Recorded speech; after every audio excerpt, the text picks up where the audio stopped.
It's time for Twit This Week in Tech. Clayton Morris is here along with Scott Johnson. We're going to say goodbye to Roger Ebert, talk about the new Facebook Home, and speculate on what the next iPhone could do that would wake the world up. It's all ahead on Twit. Netcasts you love. From people you trust. This is Twit. Audio bandwidth for This Week in Tech is provided by the new Winamp for Android, featuring wireless sync and one-click iTunes import. Now with free daily music downloads and full-length CD listening parties. Download it for free at winamp.com/Android. Video bandwidth for Twit is provided by CacheFly at CacheFly.com.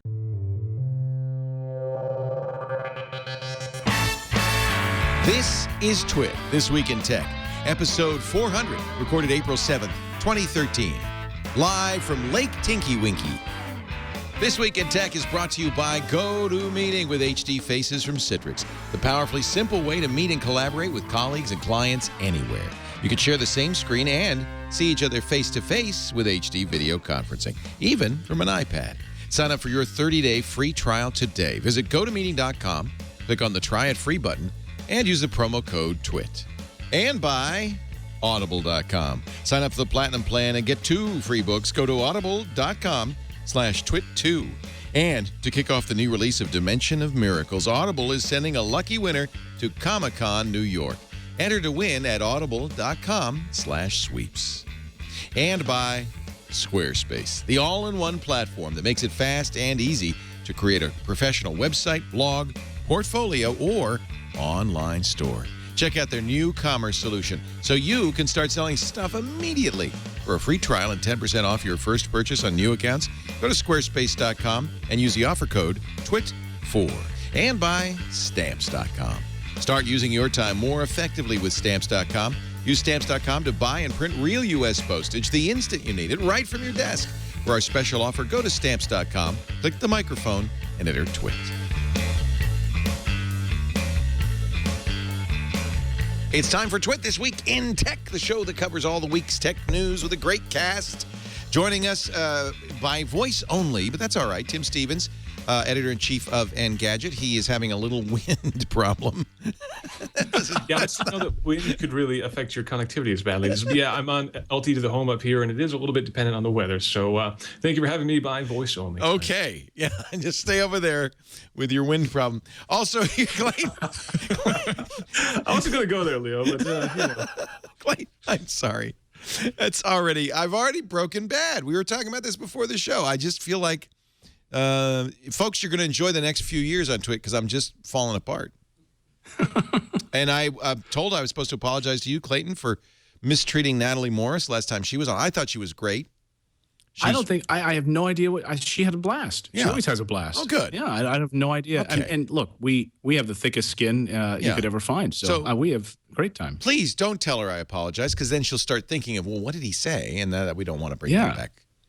No, I think, if anything, you were rooting through my sci-fi books. We did do that. That's what I'm supposed to apologize for. Do you mind? I got home and wondered why all my Star Trek books were rearranged.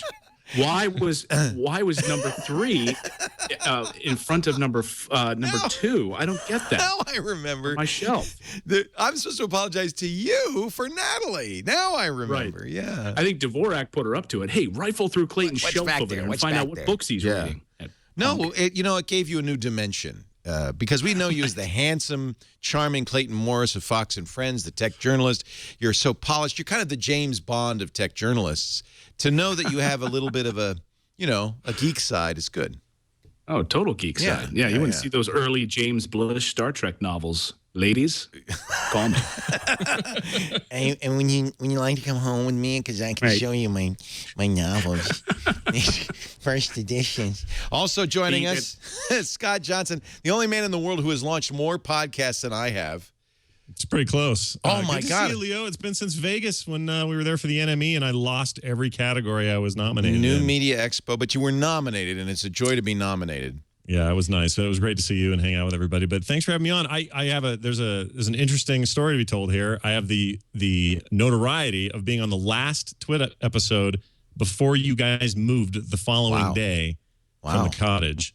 Wow. And now, Harry, I'm on a very uneventful, no reason to be here day. So Well, it feels that's really not good true to be back. because, ladies and gentlemen, this is episode 400 of Twit. Whoa. Do you have trumpets to play? I know I saw that tonight in the rundown. I looked at Natalie. I said 400. I am honored. We should celebrate. There should be, but we do so many shows, and there's always one of them crossing 100 mark that I just don't pay any attention anymore. But we should. Yeah. That's a Thank big. you for the present you guys sent ahead of the show. That was very nice of you. We actually do have trumpets if we really want them. No, You it's sure? a sad trombone. I think. I don't want it. Okay. But anyway, 400 is nice. But I was saying, Scott, I was just looking through your Wikipedia. Extra Life Radio, The Instance, App Slappy, Yeah. The Diary of a Cartoonist, Forecast. You did that with Tom Merritt. Film Sack. You got to work on the names. App Slappy and Film Sack. I don't know. Current Geek Weekly. Loved that. Hypothetical Help as opposed to The Real Help. Sure. Final Score. The Creep. The Morning Stream, which is, of course, your morning show, still on with Brian Ibbett. That's a great show. Yeah. Just hit 400 on that, actually, this same week. That's weird. Yeah. Congratulations. Thank you. And something new you're doing with Tom, you've been doing it about a year now, Autopilot. Yeah, Autopilot's great because speaking of nerdy stuff, if people are into like TV shows and there's a ton of new TV and old TV being put on streaming services like Netflix and Hulu, we go and find some ancient pilot to some weird show, some science fiction thing everyone forgot about, and we just dig in, and it's a blast. That's one of my favorite things we're doing right now. Scott, you do that? You do the morning show every morning? Every morning, Monday through Thursday, we take Fridays off. We're the John Stewart of podcasting, I guess. I was going to say, you're like Johnny Carson. Yeah. Your next contract, you'll be off Thursdays, too. Yeah, exactly. Exactly. But I think they take the day off. I end up doing 2 other shows that conflict, so it all works out and keeps me nice and busy. But Frogpants.com is the home of all of the above, if you want to know more. Hey, a sad note, we should mention Roger Ebert passed away this week at a very young age, only 70 years old. As I get older, 70 seems younger. And, of course, the great film critic, the guy who became famous with Gene Siskel for At the Movies and the Thumbs Up and all of that, and a guy who really became a friend of geeks because when he, about 6 years ago, suffered the loss of his jaw due to cancer, he couldn't speak anymore and ended up taking to Twitter and social media like nobody's business. Somebody said, really, he invented social media long before this because everything was a conversation with him. But he sure fit in with our crowd great, and he will be much missed. Well, he always did this thing, which, it hit me a little hard, actually, because when I was a kid in 1984, I was watching him and Gene Siskel on PBS with sneak previews and thinking, man, there's nothing else like this where I get to hear about a movie before it comes out. This is before the internet. This is before any way of finding out if anything was good or bad, and it was kind of this really unique source. But as time has gone on, it became pretty obvious that he was more than just a film critic who got lucky with a TV show. He was a guy that knew when a new technology would come his way, he knew how to tackle it and how to take it on and how to integrate it into what he already did. And he did that with film and TV. He did that with Twitter and did it with social media. He has one of the most amazing TED Talks I've ever heard. Just a fantastic dude, and I was real sad to hear about his passing. It's hard to read a guy's tweet, like his last tweet the day before you know that he passed away. That always kind of gives me the willies, and it did this time too. And it was also hard to read his final blog post at the Chicago Sun-Times because it was so hopeful, right? I think it was about a day and a half before he passed away, and he said he was, relinquishing his duties there on his daily writing and reviews. He was going to focus on the reviews that he most cared about, the movies that he longed to see, but he had to do so many other film reviews all the time. He was going to hand the reins over to other people, and it was weird to see that just about a day and a half later, then he passed away. So full of hope, he said he was going to continue on. He was going to do some great things over at RogerEbert.com and continue to put out content on a regular basis, and then. Maybe it was just the hope speaking, I suppose. Yeah, he'll definitely be missed. So we just thought we'd mention that. Andy Anako, of course, one of the writers of Chicago Sun-Times, knew Roger, and we've asked him to come on. He didn't really want to talk on the air that day, so it was just too intense, but he did write a nice blog post at his website, Celestial Waste of Bandwidth, CWOB.com. And his book is also really good, by the way. It is. It's fantastic. And what I think I like about it the most is it's post his cancer treatment or when all of that was sort of happening in 2011. And he is one of the most optimistic voices. There's nothing in that book that says woe is me or poor me. It's just a lot of really sort of positive reinforcement about the kind of life he's led and why he loves film so much. And it's really, really good. Yeah. RogerEbert.com. Go ahead. Sorry, and I have to say this. I tweeted out because everyone was focusing on some of the last things that he had written. But one of my favorite reviews ever that he did was of Transformers: Revenge of the was it Revenge of the Fallen? To me, the worst movie ever made. Even worse than like Plan 9 from Outer Space, which are sort of laughable movies. He tweeted, he wrote this great piece, and it said, one of the worst movies he'd ever seen. If you want to see something better, go in and have a children's choir scream at you, banging pots and pans together. I mean, it is an epic takedown of the Transformers movie. And if you hate that movie as much as I do, you will enjoy that. His pans were really good. His pans were so good. Yeah. He said once of a movie, however much patrons paid to get into this movie, they'll pay twice as much to get out. He just was the best. I think the best tribute to Roger Ebert, though, was the Onion's obituary of Roger Ebert, which they got up within minutes. Roger Ebert hails human existence as a triumph, calling the overall human experience poignant, thought-provoking, and a complete tour de force. Film critic Roger Ebert praised existence Thursday as an audacious and thrilling triumph. This really kind of summed it up. And, you don't usually think of The Onion as doing, heartfelt pieces. And this was, of course, a humor piece, but it was also very heartfelt. Well, it's interesting, too. He had a love-hate relationship with gamers because he was very famously sort of out in the open about how he felt like video games could never truly be art, or they couldn't express art in the way that film or books or, illustration or something else could. And a lot of us, myself included, took real issue with that. I think he argued it really well, and he had very interesting points. But I think even they would admit, even these gamers are a little bit jaded by that idea, are sad to see a guy like that pass. He was still a pretty interesting voice in that way. Well, and it's a shame he didn't get to play BioShock Infinite, because I think he would have started to see the potential anyway for gaming, really telling a story in a way that's as deep, perhaps, as a real movie. Yeah, that's an affecting piece of software. Isn't that amazing? It's amazing, absolutely incredible. And it's the whole package, which I think is what he admired in film, which was this illusion from top to bottom. It's this world you're never going to see, and it's done in a way that's so polished and so well thought out and so detailed, and there's good acting, and there's good pacing, and there's incredible cinematography. The gameplay is still there, but really it takes a back seat to these other things, and it is a weird irony that he died just as something you could quantify as possibly a piece of art in video games happened to come out right around the same time. Right. We're going to take a break because we should have a little buffer as we think about Roger Ebert, but we'll come back. I do want to talk about Facebook Home. Tim is going up and down because of his 4G issues. If we can get him back, I'd love to, but if not, we'll talk about Facebook Home with our guests, Clayton Morris from Fox and Friends, Scott Johnson, frogpants.com. Lots to talk about this week, and we'll get to it in just a moment. But first, a word from our friends at Citrix, the makers of GoToMeeting.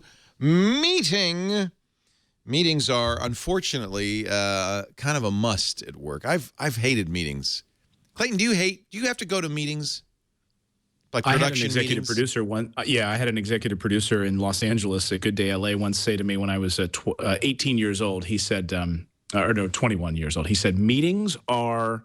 If a meeting lasts longer than 5 minutes, it's worthless. I kind of agree.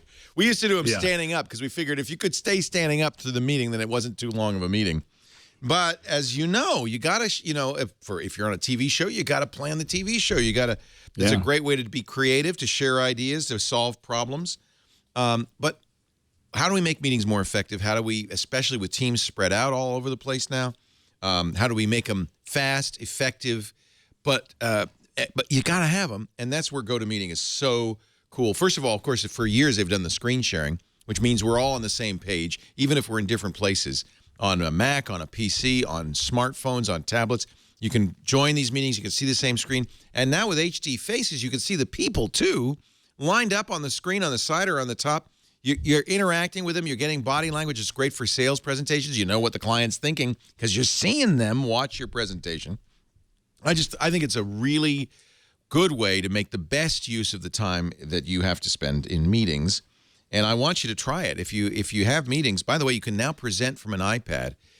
Using GoToMeeting on an iPad is kind of amazing because here you are in a relaxed environment. Maybe you're out in the garden or you're, at a hotel. You just relax, your feet up. You got the iPad. You're getting the sound from the iPad. You're getting they're seeing you from the iPad screen, and you're presenting.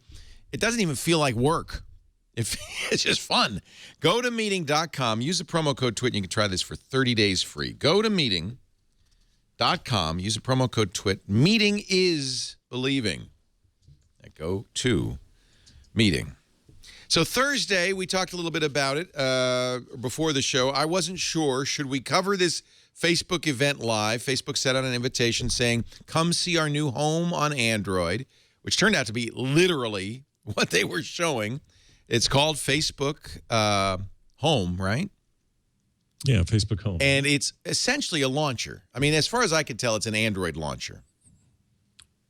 Right. And it, as Mark Zuckerberg made such a point of saying, it's revolving around people and not applications. And just a short time ago, I guess just about an hour ago, and perhaps Tim could speak more to this, they just launched, and I was just watching it now, actually, Facebook just launched their television ad campaign for it.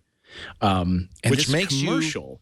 Oh my God! Should we show it? Did you see the airplane? Yeah, it's the airplane one where the guy's sitting on an airplane, and I think they must have hired the Microsoft marketing team. Oh my God!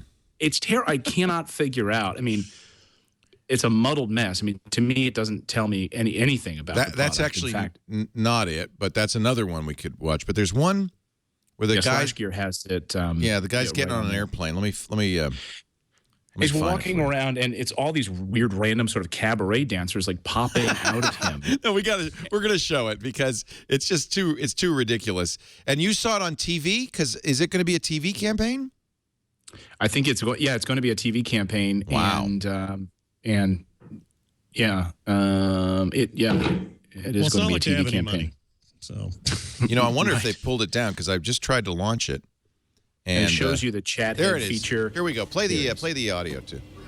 So the guy's getting on a plane. He's holding his phone. That's creepy. What's up, man? He opens the luggage bin. There's people in him. But nothing could be wrong with a tuba. And here comes a drag queen. Was that Alicia Keys popped out there? I think it's Albert Keys, her brother, actually. Yeah. Now here's a kid with chocolate all over his face, or something brown. Dancers. Wow, this isn't going to help old people with their impression of Facebook. No, and the lugubrious tuba music in the background, please. Now the stewardess says, "Can you turn that thing off?" And of course he turns it back on. I hate you. And then he likes cats. So. What else? Cats running through the airplane. Wow. Welcome That to was Facebook. fun. A whole new experience for your phone. I mean, it's led to believe he's relaxed now as a result of all of these weirdos jumping out at him. I would be paranoid about all of these connections. I've got to like this person's photo before my flight takes off. And I don't know that, I don't want to be that connected. And I think that's part of that's part of the larger issue with this Facebook Home is, how connected do we need to be? How often are we going to be connected globally? I saw someone write a smart piece about, while you might not be connected to your location services, you may not be giving them authorization to know exactly where you are at every moment. But while you're sleeping from 10 p.m. until 6 a.m., your phone, Facebook will know that you haven't left a particular location. We know you're not dating, so perhaps you'd like to see these young people available. Yeah. This is the Facebook mobile page. If you thought the ad was scary, that's the big picture on the Facebook mobile page. It looks like cheetahs are attacking some guy sleeping on an airplane. That's a puma. What is that? That's not a cat. Is this literally like a stepping stone toward an actual phone, which has been rumored forever? Or is this them just saying, throwing their arms up and going, you know what, that is a business we don't want to be in, so instead we're just going to give you a weird layer and call it good? First of all, they've denied the phone rumor forever. Yeah. And I think it's clear now that it's only a phone there is the HTC First, which will be available in AT&T next week. It's a cheap, kind of $99 mid-range Android phone, not a great device. And by the way, HTC mentioned, and if you don't like Facebook Home, you could just use the regular launcher. You don't have to leave it on there. That's the closest they got to a phone. I think it's a good idea. It'll be something that's very easy to install. You just download it. When you install the Facebook app, it will say on Android, I believe, would you like to use us as your homepage?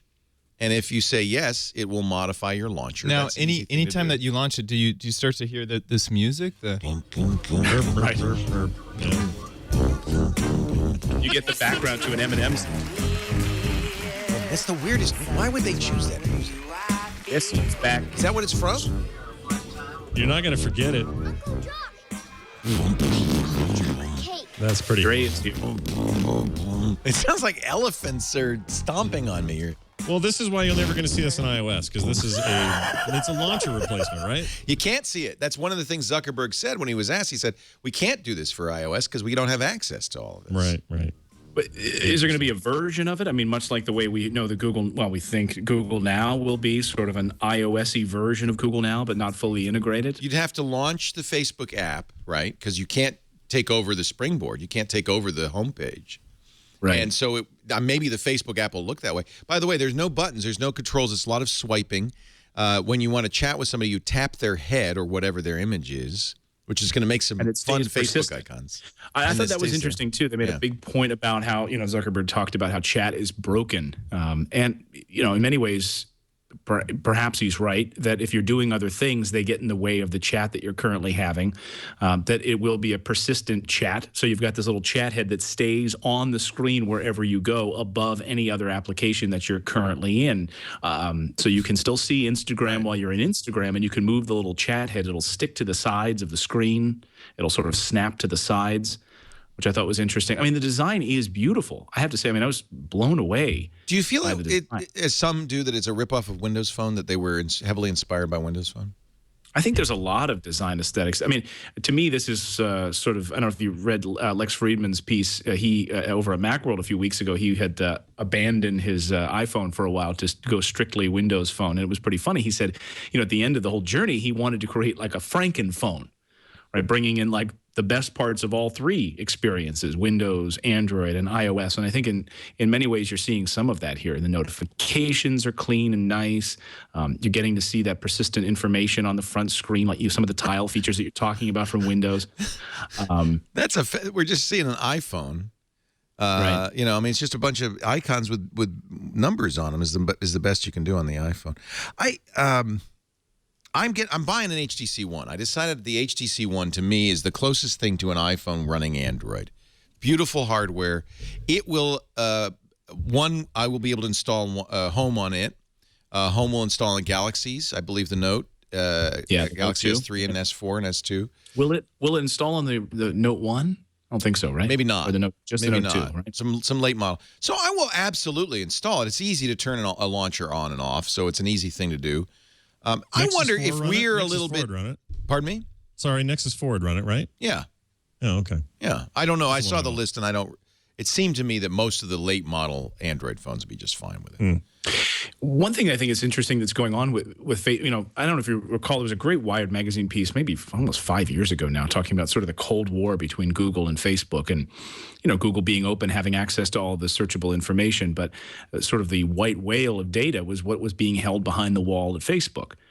And now you have Facebook sharing this experience on Android. How much of that information is available to Google, if any? Ah, that's interesting. Everybody's asking how much is available to Facebook, but you're saying how much is available to Google. Right. I mean, it struck me this week that Google has long wanted the information that Facebook had, and Facebook kept closed. You couldn't, when you do a Google search up until, about 2 years ago, you couldn't get any of the information that was behind that wall. I mean, valuable data. Think about the stuff that people are sharing on Facebook that they're not sharing on Google. I mean, that's why we have Google Plus, right?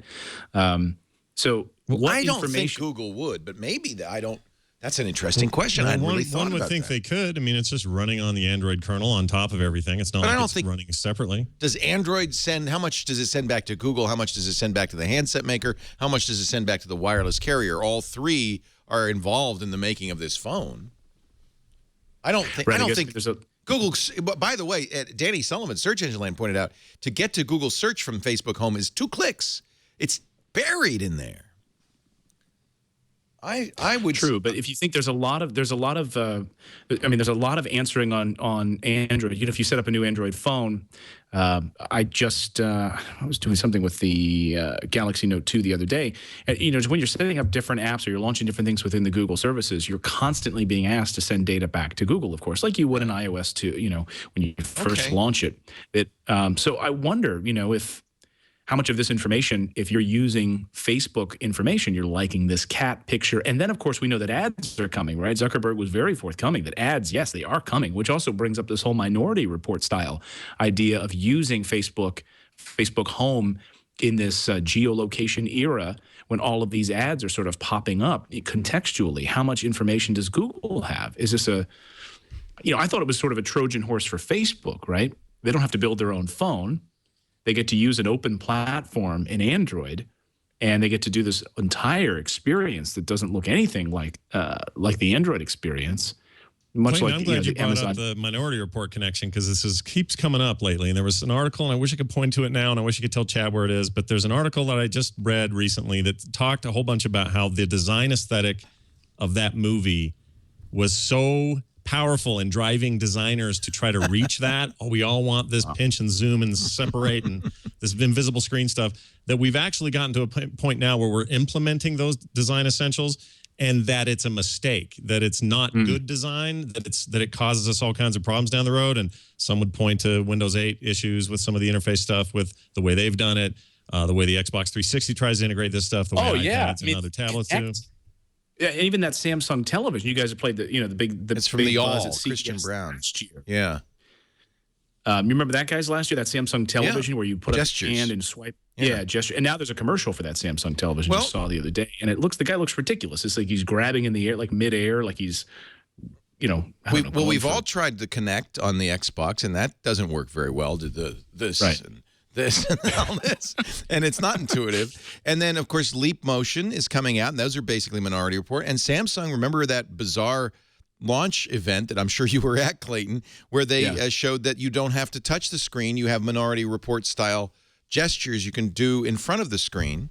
So it's here. And I agree. I don't think it's exactly what we want to be doing. Yeah, it's just a question of who will suss out and get to the point where it is the way we want to use it. I mean, you could look at every single platform and say, well, they've all taken pieces of those ideas and tried to integrate them, and some are a little more flashy than others. But one of the big kicks against Apple right now in iOS's current state is that really hasn't changed since 2007, and we're all using the interface in essentially the same way all these years later. It's a conservative road. While everybody else is saying, look, I can make stuff move with my hand without even touching the thing, and that seems flashier, more interesting, and more sort of cutting edge. But the argument of this article wasn't even in favor of Apple. It was just saying, we may not really want to go down this road because when we get to the end of it, we're going to go, none of this is practical in the end. Well, wait a minute. Remember what we were influenced before the Minority Report. We were influenced by 2001: A Space Odyssey. We wanted to converse with our computers, and that didn't happen because it's hard to do, and you look like a moron going, computer, give me the So I don't know if Minority Report invented this or they knew a little bit about what was already kind of coming. I'm not sure what the genesis of it is, but it's clearly an attempt by designers to come up with a new user interface. The mouse, the keyboard, this is all kind of dated. The keyboard is 150 years old, for crying out loud. Wouldn't it? And everybody thinks, well, there's got to be a better way. If it's not voice, maybe it's gestures, maybe it's a combination thereof. Yeah, maybe it's touch. I have to say, when using Windows 8, which I'm doing in front of me, of course, Microsoft had to add new ideas to gestures to accommodate the broad variety of controls. And the idea of, everything is sweeping in from the edge, and you close applications by sweeping down and over. And there's just all sorts of new counterintuitive or at least not discoverable gestures. A lot of these are not going to make the cut. Yeah, I think, there's something maybe to be said for skeuomorphism in this, right? We don't know how to, certainly when someone's sitting down for the first time or they go to a Best Buy and they're going to use one of these Windows 8 machines, that's my biggest gripe against it. And exactly your point, right? To close an application within Windows 8, you have to swipe down from the top of the screen, but you don't know that because there's no trash can there to let you know that you're swiping this away. And it only appears, does it even appear when you swipe it down? Here's what happens. Disappears. So I've got OneNote open. I'm going to swipe down from the top, and it's going to make OneNote get small. Now, I can do different things. If I sweep over to the left, OneNote now it's that occupies a side gutter, and now I'm really confused. If I sweep down and to the off, there it goes away. Right. And so these are not discoverable. I don't think. And the people charms know on the them. right side of the screen, like you have that. There's the main home screen there, right? On the right side of the screen, you would think, okay, yeah. Then you pull these charms up, right? Those like pop up, but those aren't there. Those aren't discoverable. You don't know that those even exist. And if you don't know it, by the way, you'll never figure out how to turn the machine off, because turning off the machine is hidden in charms, settings, power, off. So, well, and Scott brings up a great point about iOS. I wonder how many people. I mean, I'm sure, I'm positive, no one in my family knows about gesture controls. I mean, my wife's a tech nerd. You used to work for CNET, for crying out loud. She never uses all of the like 5-finger swipe to get between apps. I occasionally do it, but or the 5-pinch down, like you're grabbing an apple out of the midair, right? To close an application. I don't think anyone uses those. I'd be really curious to see the stats on how many people are using those. I use them constantly, but you're totally right. It's because you had to learn them. I read an article and said, hey, guess what? Gestures are now on the iPad. Sweet. I was waiting for these. But nobody else really cares. I think that, honestly, I believe Apple's attempt to go more skeuomorphic in the past, to say, hey, the calendar app looks like paper, or the app looks like real pages.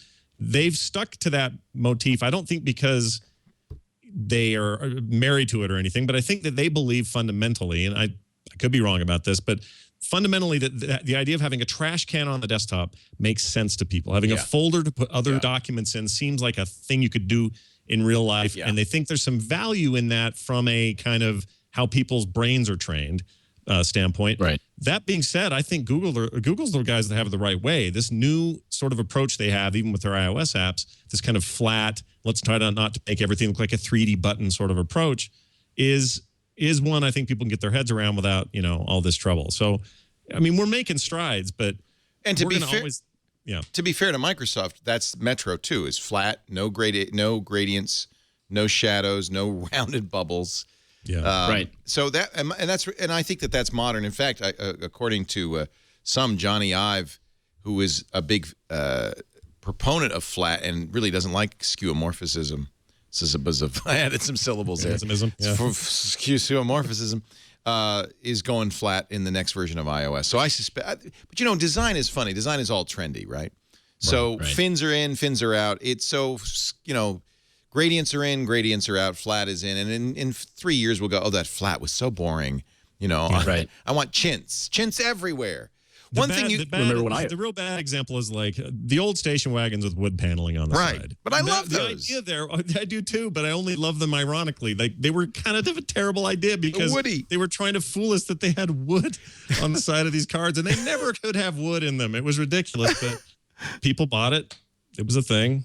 I kind of like we want this. We want this futuristic iPad, right? It's all aluminum body, and we love it. And yet, we're going to order a bamboo case, yes, or leather stitching on our notepad. Now, you got to give Apple credit because the first few gestures were pretty intuitive. The idea of tapping, pinching, zooming, all of those, I think people got them right away. In fact, you just mentioned that Miles, your 2-year-old, uses the iPad fluently, right? Absolutely. And this was fantastic. This was astonishing. He was about 12 months old, also known as 1 year. And he was within a few months, maybe 6, 7 months old, he was already swiping between apps on the iPad, could launch the videos app to watch They Might Be Giants music videos we had on there, the kids' albums, and could launch the videos app. Then I handed him the first iteration of the Kindle Fire. And he handed it back to me and didn't know what to do with it, and just wanted pad back again. He couldn't figure it out. There's something to be said for those types of gestures you're talking about, though, which seem intuitive. You're touching a screen, you can swipe between them, and that's really the only time when I'm using the Chromebook Pixel where I feel like, okay, scrolling. That makes sense for me to have a touch screen. I just don't feel like using the trackpad at this moment. I'm just going to swipe up and touch here. It does not make sense for me to do certain other gestures on the Chromebook Pixel, but touching, pinching, zooming into a picture makes a lot of sense. The problem is we need more. If you're going to get rid of the command line or you're going to get rid of menus and mice, then we need more capabilities. And that's when you start having, well, you'll sweep in from the side to get the charms bar. Right. And suddenly it's gone from intuitive, obvious to you got to know where to go and what to do. And that's back to the old days of you might as, to me, it's as counterintuitive as the command line. You can learn the command line. Now, what do you think about leap motion? Have either of you guys played with that? I haven't. No. So the idea is it's a little square thing you put in front of your keyboard, and you can now kind of, you're doing some of the same gestures, but much more Minority Report like you're doing it in front of the screen. Oh, right. It's a little, I did see video of this. It's like it's basically, it's a high fidelity Connect sort of experience where you're, obviously there are some gaming applications, but mostly it's about manipulating objects. Like I saw somebody using it to do 3D work in AutoCAD's, like one of their MUD programs. You can extrude. Sculpting in 3D. Yeah. That's kind of awesome, actually. It's going to be out. It's coming out May 13th. So... Well, here's one of the. That's pretty cool. It reminds me of those. This addresses a very specific thing for me as an artist and an illustrator. I have been trapped in the whole Wacom, Photoshop, high-powered Mac Pro Tower world for a long time, and we're all now being told as artists and professionals, guess what? Touchscreens are the future. Better get used to it. But none of the touchscreen solutions are addressing the kind of meta work I have to do. It doesn't, like you said, Leo, you don't have the control. You got to come up with weird ways of doing old things. And I just throw my hands up and go, look, I just need a mouse. I need a keyboard. I need shortcuts, and I need a Wacom tablet. And I'll get your big 20 by 30 poster by midnight tonight. Do you use a Cintiq? I do. I have back behind me here a Cintiq 21-inch. I'm real tempted by those 24s. But anyway. So that's a monitor. That's a touch monitor, basically, that you can use a stylus to draw on your drawing. Correct. They're 24-inch. They have two versions. One that uses a pen only for input, and the other uses both touch and pen. And the beauty of these is they have many, many thousands of pressure points, so you can really recreate whatever sort of media you're working in. And it's what professional artists use. It is just flat the standard, and that is how it is. So when, as excited about tablets as I am, and I own 5 of them in this house or whatever it is, nobody's shown me anything yet, including Adobe, including any other professional graphics packages that said, here is a thing that could potentially replace how you work, how you really get work done. It's what movie editors say. Everybody who works in a professional way needs some big honking machine on their desk, or at least a notebook with similar capabilities. And that hasn't been answered yet. I don't know what the transition point for that is. I don't know what the drop-off is, but it scares some of us, like old men telling people to get off our lawn. It's a little weird. You guys are getting as old as me. Any day now. Here's the Leap Motion in action. This is at leapmotion.com. There's just this little thing, and I guess it's got a camera in it, so you can move so you can scroll by flicking. Now, you're not touching the screen. You're just gesturing. See, I'm worried. I think your arm's going to get tired if you had to do a lot of this. Long term. Yeah. This is cool. That's the thing. Leo, have you used the Pixel yet? I have a Pixel, yeah. And I find, I think this is exactly what Steve Jobs was talking about. No one wants to hold their arm out there for that long. Well, and now this is also, the machine I'm using is a Acer S7. It's a Windows 8 laptop, Ultrabook with a touch screen. And I do like the option to sometimes touch. So you said, Clayton, when you're reading, it's natural to scroll. And it is natural to scroll. So to be able to sometimes touch and scroll, and sometimes use the mouse. And sometimes, it's nice to have all of those available. You wouldn't want to always be doing that. Right. But once in a while, you go, oh, yeah, it just feels natural. And I think partly that's because we've all lived down at a university where we use tablets a lot. And I guarantee you, every one of you has come to the situation where you've touched the screen on your laptop and it didn't respond. You go, oh, yeah, right, I forgot. Right. It's not a touch. Yeah. This sort of reminds me, did you see that, remember that infrared keyboard that I think you would plug in? And another stupid idea that never took off. Right. But this sort of reminds me, there was that rumor floating around this week about the Apple TV again. No. I don't know if you saw that. Gene Munster at it shocking. again. Yeah, no. There is no Apple television set. Just forget But what I loved about it was this idea that you were going to slip on a ring. Did you read that part of the story? You're going to slip on a ring. That Apple, and it was going to interface with the Apple TV, so you could then in midair be able to swipe around with this ring that you're able to put on and connect with your Apple TV. Too many episodes of The Hobbit, I think. Even in that, but see, that's not unlike, say, something like a PlayStation Move, which is really just a big, bulky version of that idea. The idea of having a tracking device that it can hone in on and track motion is not unbelievable, but the idea of, in my house, with my kids, having a ring someplace That's going to get somebody lost has to keep right track away. of. Oh, dude. You We'd have better to give put me it a on everyone's dozen of necks them. or something. Yeah. It'd be ridiculous. Yeah, an Apple TV goes missing every 5 minutes, and then half the time it's in my pants. I actually bought it. You put it in your pants? I get up, kids are doing something, and it's like this big, and you just slide it in your pants, and you come back, and I go, now, where'd you put that Apple TV remote? It's in my pants. I never thought of that, Clayton, but I'll have to try it. It's next to my Fitbit. They're cozying up for the. I actually bought another remote because I don't know where my Apple TV remote went. I went out and bought a new one. It's so tiny. thin, you probably ate it in a sandwich, and you didn't even know it. Sometimes I get hungry in the middle of the night. I don't know what I'm eating. I like to walk in with an Apple remote into a room where I know there are about 10 Macs in there. People are over. They're doing whatever. You hit play, and every Every Mac one of goes them. into front I row. know. Yeah, it's just ridiculous. I hate that stuff. Okay. You can program them. I realize that, chat room. I know you can turn program it off. Who bothers, right? No, you can turn it off, but yeah. by default, it's on. Yeah. Yeah, I used to do that to my wife's MacBook Pro all the time. Yeah. It was Yeah, we've all- hilarious. So you're wearing a new bracelet there. So this you didn't lose this one in your pants. What is that? No, this is the Fitbit Flex, and this is a demo unit version of it. So it kind of looks like Knight Rider. Now, you saw this at CES, of course, the demo unit's there, but this is this is not the final version. It doesn't close very succinctly. So they're trying to work on making it just snap very nicely.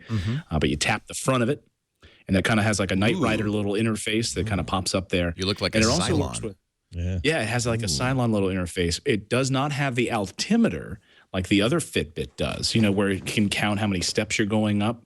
But they did some amazing technology with this, and they did some really cool things. Because I asked them, how, if I'm sitting, I've got a walking desk at home, right? So now I've got the treadmill. Well, how's it going to know that my hands, I'm walking, but my hands are just here on the keyboard? And they said they spent a lot of time studying and perfecting it so that even if you're just typing and you're walking, It'll know that you're walking. Oh, that's good. If you're pushing a stroller, it'll know your hands are on a stroller, but you're also getting points because it knows that you're actually walking. And it knows the difference if you're driving. It knows that you're not walking. Yeah, they did a really remarkable job with it. Yeah, I had the Nike Fuel Band, and I ended up putting it around my ankle when I was on the Stairmaster.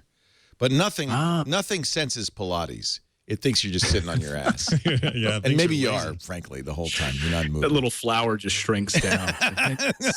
I don't think Sitting this on is your ass. exercise. I don't know what you're doing, but I don't. But they're hoping for a spring release of the Fitbit Flex. Everybody's in all doing kinds of this. different colors. And isn't Samsung? Didn't they announce that they get S4 that they're going to do a bracelet too, and a new scale and a bunch of stuff? Yeah. Again, it's that sort of quantified life idea. Right. But I love being able to look at this data, and I love being able to see the information and know that I've lost this amount of weight because I've stepped on this particular scale. It syncs over Wi-Fi. It's that's all cool. tied to the amount of food that I'm counting. Using the Lose It app, and then it's also, it's all of them work together because Fitbit works with Lose It, so they have the partnerships there. I like Isn't losing. the So it's Fuel Band's about due for an update, isn't it? They've got something new from Nike. They I thought, must. coming. Yeah. I think Yeah. Fitbit's got the best software right now, right? Yeah, and in fact, they have a whole new dashboard interface that they're rolling out for the apps too. So it has a very, again, this sort of Windows 8 aesthetic with these tiled features. You can sort of move the tiles that you want. Really neat community features you can share with your friends. So their whole new dashboard is overhauled as well. I got a sneak peek at that this week as well. So some really nice stuff between those guys. And I love, I really do love, on an Android device using NFC. If you just want to check your stats for the day, you don't even need to sync it with your computer. Just tap it. You just tap it right on the back end. It launches the Fitbit app right there and shows you where you are with your steps for the day. Pretty cool. You convinced me. I've lost about 4 Fitbits. I left one at the San Diego Zoo, one in Paris, one in a toilet somewhere in Vermont. But That one's still tracking. Man, by the way, I've seen the points from that panda at the zoo. he's running around. There's 20,000 steps. Panda's Ling beat. Ling. I got the Ling Ling Fitbit. But I like the bracelet. I used to have I have the Jawbone up. I have the Nike. I do. I like you. I probably try all of these. This one looks good. Yeah. I might get this one. It's sturdy in all kinds of The different colors. standard Fitbits are so easy to lose. I ended up losing 2 of them, and Man, they were awesome about replacing them, though. I lost one in the laundry. It quit working. Called them up, and they said, no problem. Really? Send me a new one, yeah. Well, that's nice. Yeah, it was great. And I forgot to mention, waterproof. Oh, Yeah. So take a shower with you. good. Which is really cool. I mean, you don't have to take it off every day and lose it. So you can just take it right in the shower with you, too. Which Do they claim proof or do they claim resistant? The Nike Fuel Band was always resistant. Their comment to me were, you can wear it in the shower. Now, I don't know about deep sea diving, looking for sponges. Yeah, I was always afraid to, so I never did. I always wanted to be a sponge diver. Yeah. Hold your breath for 80 meters. Yeah, you got to go a long ways. We're We're going going to to go just get a loofah. People make fun of these, and they really are just fancy pedometers. But there's something I always found. There was something about wearing them and knowing you were being monitored that made you take the stairs. It just, I always felt like, oh, I'll get a little more exercise because somebody's watching. My little Fitbit's watching, and it does. And for it sure, does work. when you get the alerts, the push notifications that you're 2,000 steps away from your daily goal. You take an motivate. extra. You do. You go for a walk. Sure. And I've lost 22 pounds. I mean, I've lost 22 pounds as a result of tracking this information. Wait a minute. You gained the same 1 pound 11 times or something. You don't. Where was? I was at, forgive my math, but I was at about 198-ish. When? Was it all in your ass? Where? I don't see any. You look the It was same. my face and my chest. No, I was a little puffy. And I mean, I am 6'2", so I kind of, it spreads out. You know, it's like elongated man. But I just yeah, imagine the giant expanding buttocks. I don't know why. It's just my like wife said, you had no ass before. Now I can't, there's no ass it's there gone at all. completely. Yes, Oh, you're totally. suffering from what a producer of mine once called male pattern ass loss. And there's no cure. Real quick, Clayton deserves some comic nerd points for mentioning elongated man. I just want to point that out. All That's right. fantastic. All right. That's some nerdy thing that you guys got going on between the two of you. I don't know. I didn't go for Mr. Fantastic. I went for elongated man. Yeah, which no one thinks is a real guy, which no one thinks is an actual comic book character, and he is, and that's awesome. Is he related to Particle Man? No? Okay. No. Universe man? No. Universe Man. Since you mentioned they might be giants, we thought we threw this thing in DC Comics. He first appeared in The Flash in 1960. Elongated Man is Ralph Dibny. Yep. Not a And very you mentioned The exciting Flash. character. We had a death this week, by the way, and Scott can speak to this. Another death. Carmine this is Infantino, the creator of The Flash. More and more common, right? Like Robin just died again. This is a way. This is how the big comic companies get our attention and want us to go buy more books as they start killing off important characters. They'll eventually come back either with a new. Wait a guy minute. or No, he's talking something. about a real person. Sorry, Scott. You're getting confused here. Oh, you're talking about Carmine the artist. Infantino, the creator of The Flash. He was 87 years old. He's I not a wish you- comic book character, although I he knew looks about kind of like Carmine, one in my his bad. scary picture. Yeah, he's great. He's amazing. Okay. Yeah, He passed away.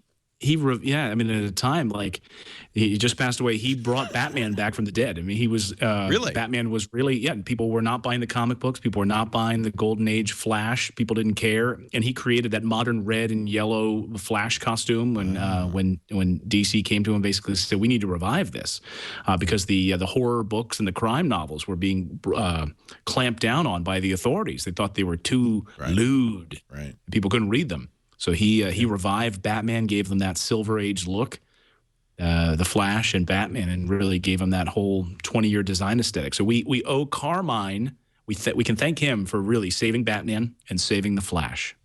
Yeah, Right, and quite honestly, ago. possibly saving comics from a weird time. Like the Silver Age is largely responsible. He is largely responsible for that insurgence, for that period. And a lot of people don't like the Silver Age, but I think it was a crucial stepping stone. And we talked about him on Comic Dorks the other night, and there's a lot of reverence in the comic industry, and most people don't even know who he is. So yeah, go to Wikipedia, look him up. He's a cool guy.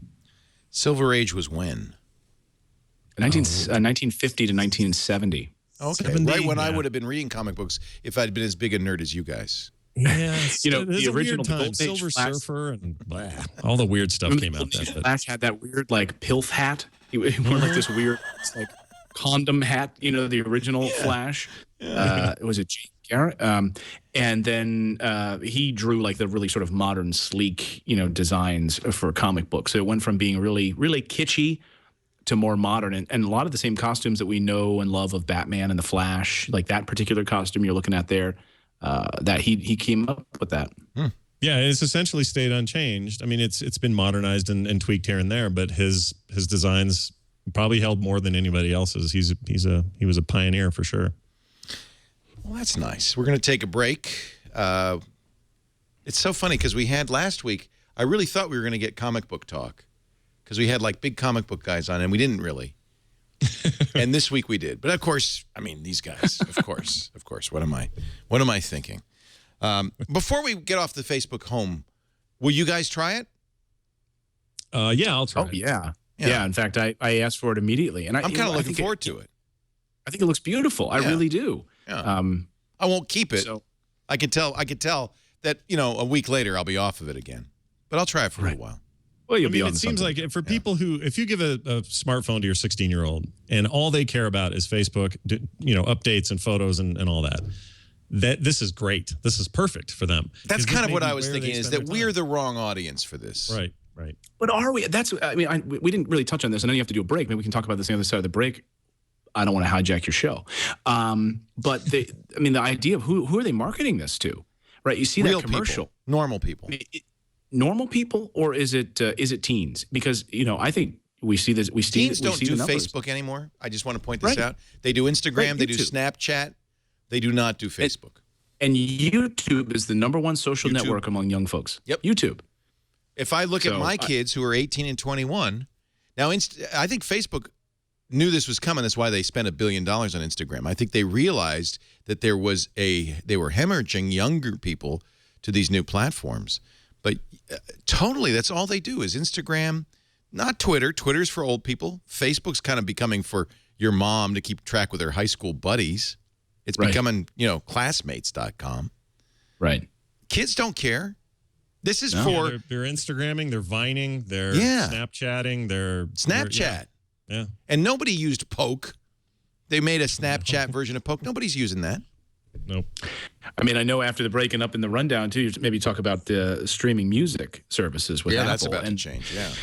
And, we may talk about that, and as it relates to how, most people are listening to YouTube. Most kids are listening to YouTube. And that's really where they get their music. Exactly. So... And I think the music industry thinks this is a little bit of a problem. That's why they moved Vivo off of YouTube. I think they're very worried. YouTube's the new MTV. If you want music videos, you go to YouTube. And so much more too, because if they find a show, or let's say they find, I don't know, a band they like, and they know the video is going to be there. I could, in 2 minutes here, I could go to any Justin Bieber video. Right. Heaven forbid I do, but let's say I did. I could go record in really good, even analog fashion, the music right off of that video, and I've got the MP3, and I can share with my friends. Like, it's a whole new brand of piracy, and it doesn't feel like piracy to anybody. It's not piracy. It's not. It's just not. You're capturing. It's weird. It's a weird.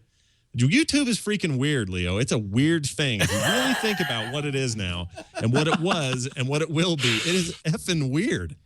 Well, my wife is launching a YouTube show, and she's been working on it for months and months and months, and I'm really excited about it. And all the research, they have a discussion with YouTube about some things. And one of the most popular things on YouTube right now, in fact, not even one of the most, I think the most popular thing is called, what is it called?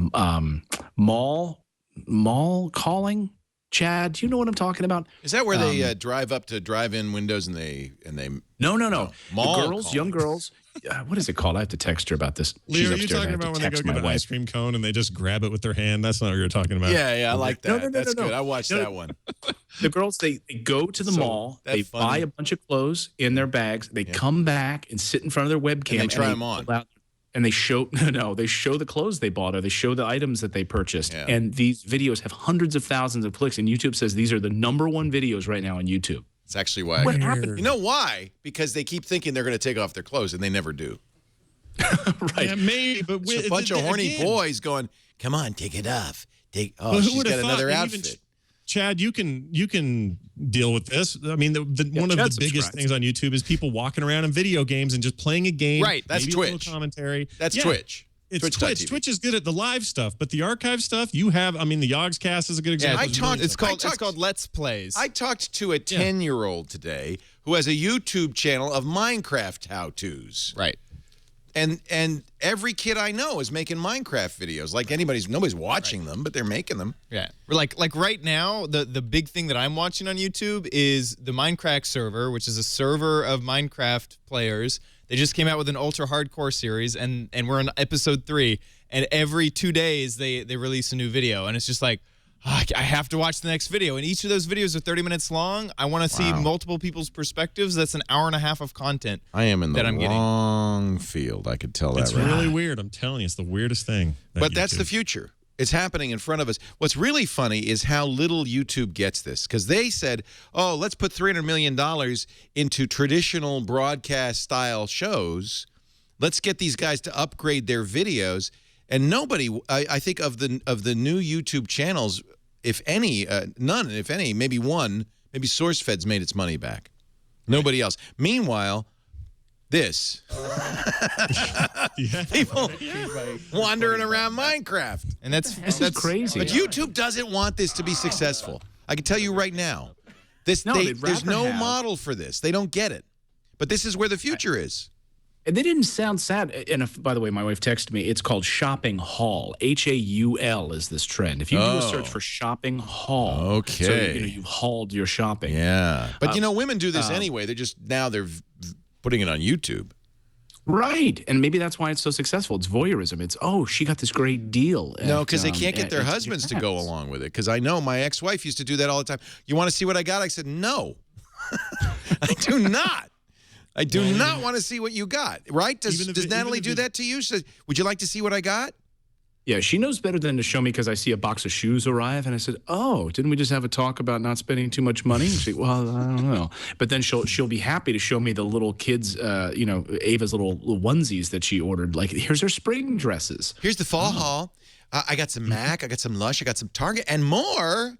Come on, let's go watch what I just bought at the mall. How many views? 500,000 views. 500,000 freaking views? Oh, that makes me want to set fire to things. I don't understand this one. This is a weird. See, I'm telling you. Scott and Leo, as guys who are creating content, and I do some of my own, but I mean, this has got to chap your ass.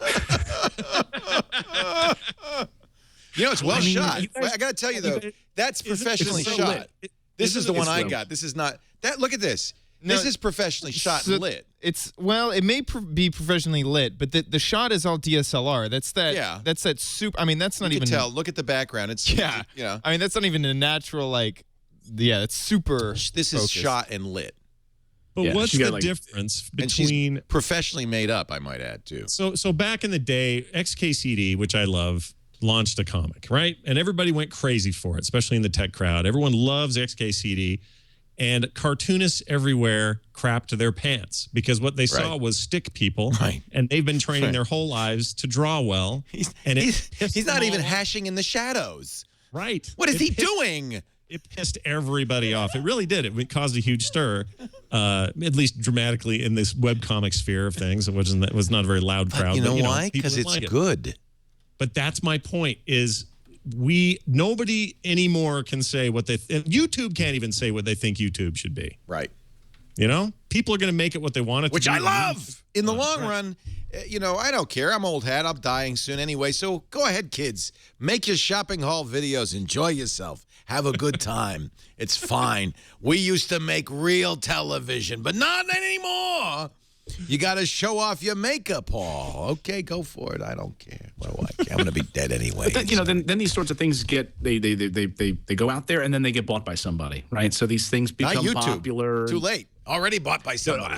No, I mean the shows, right? I mean, AOL will gobble up those popular ones. Well, look at Revision 3 gets gobbled up by Discovery Channel.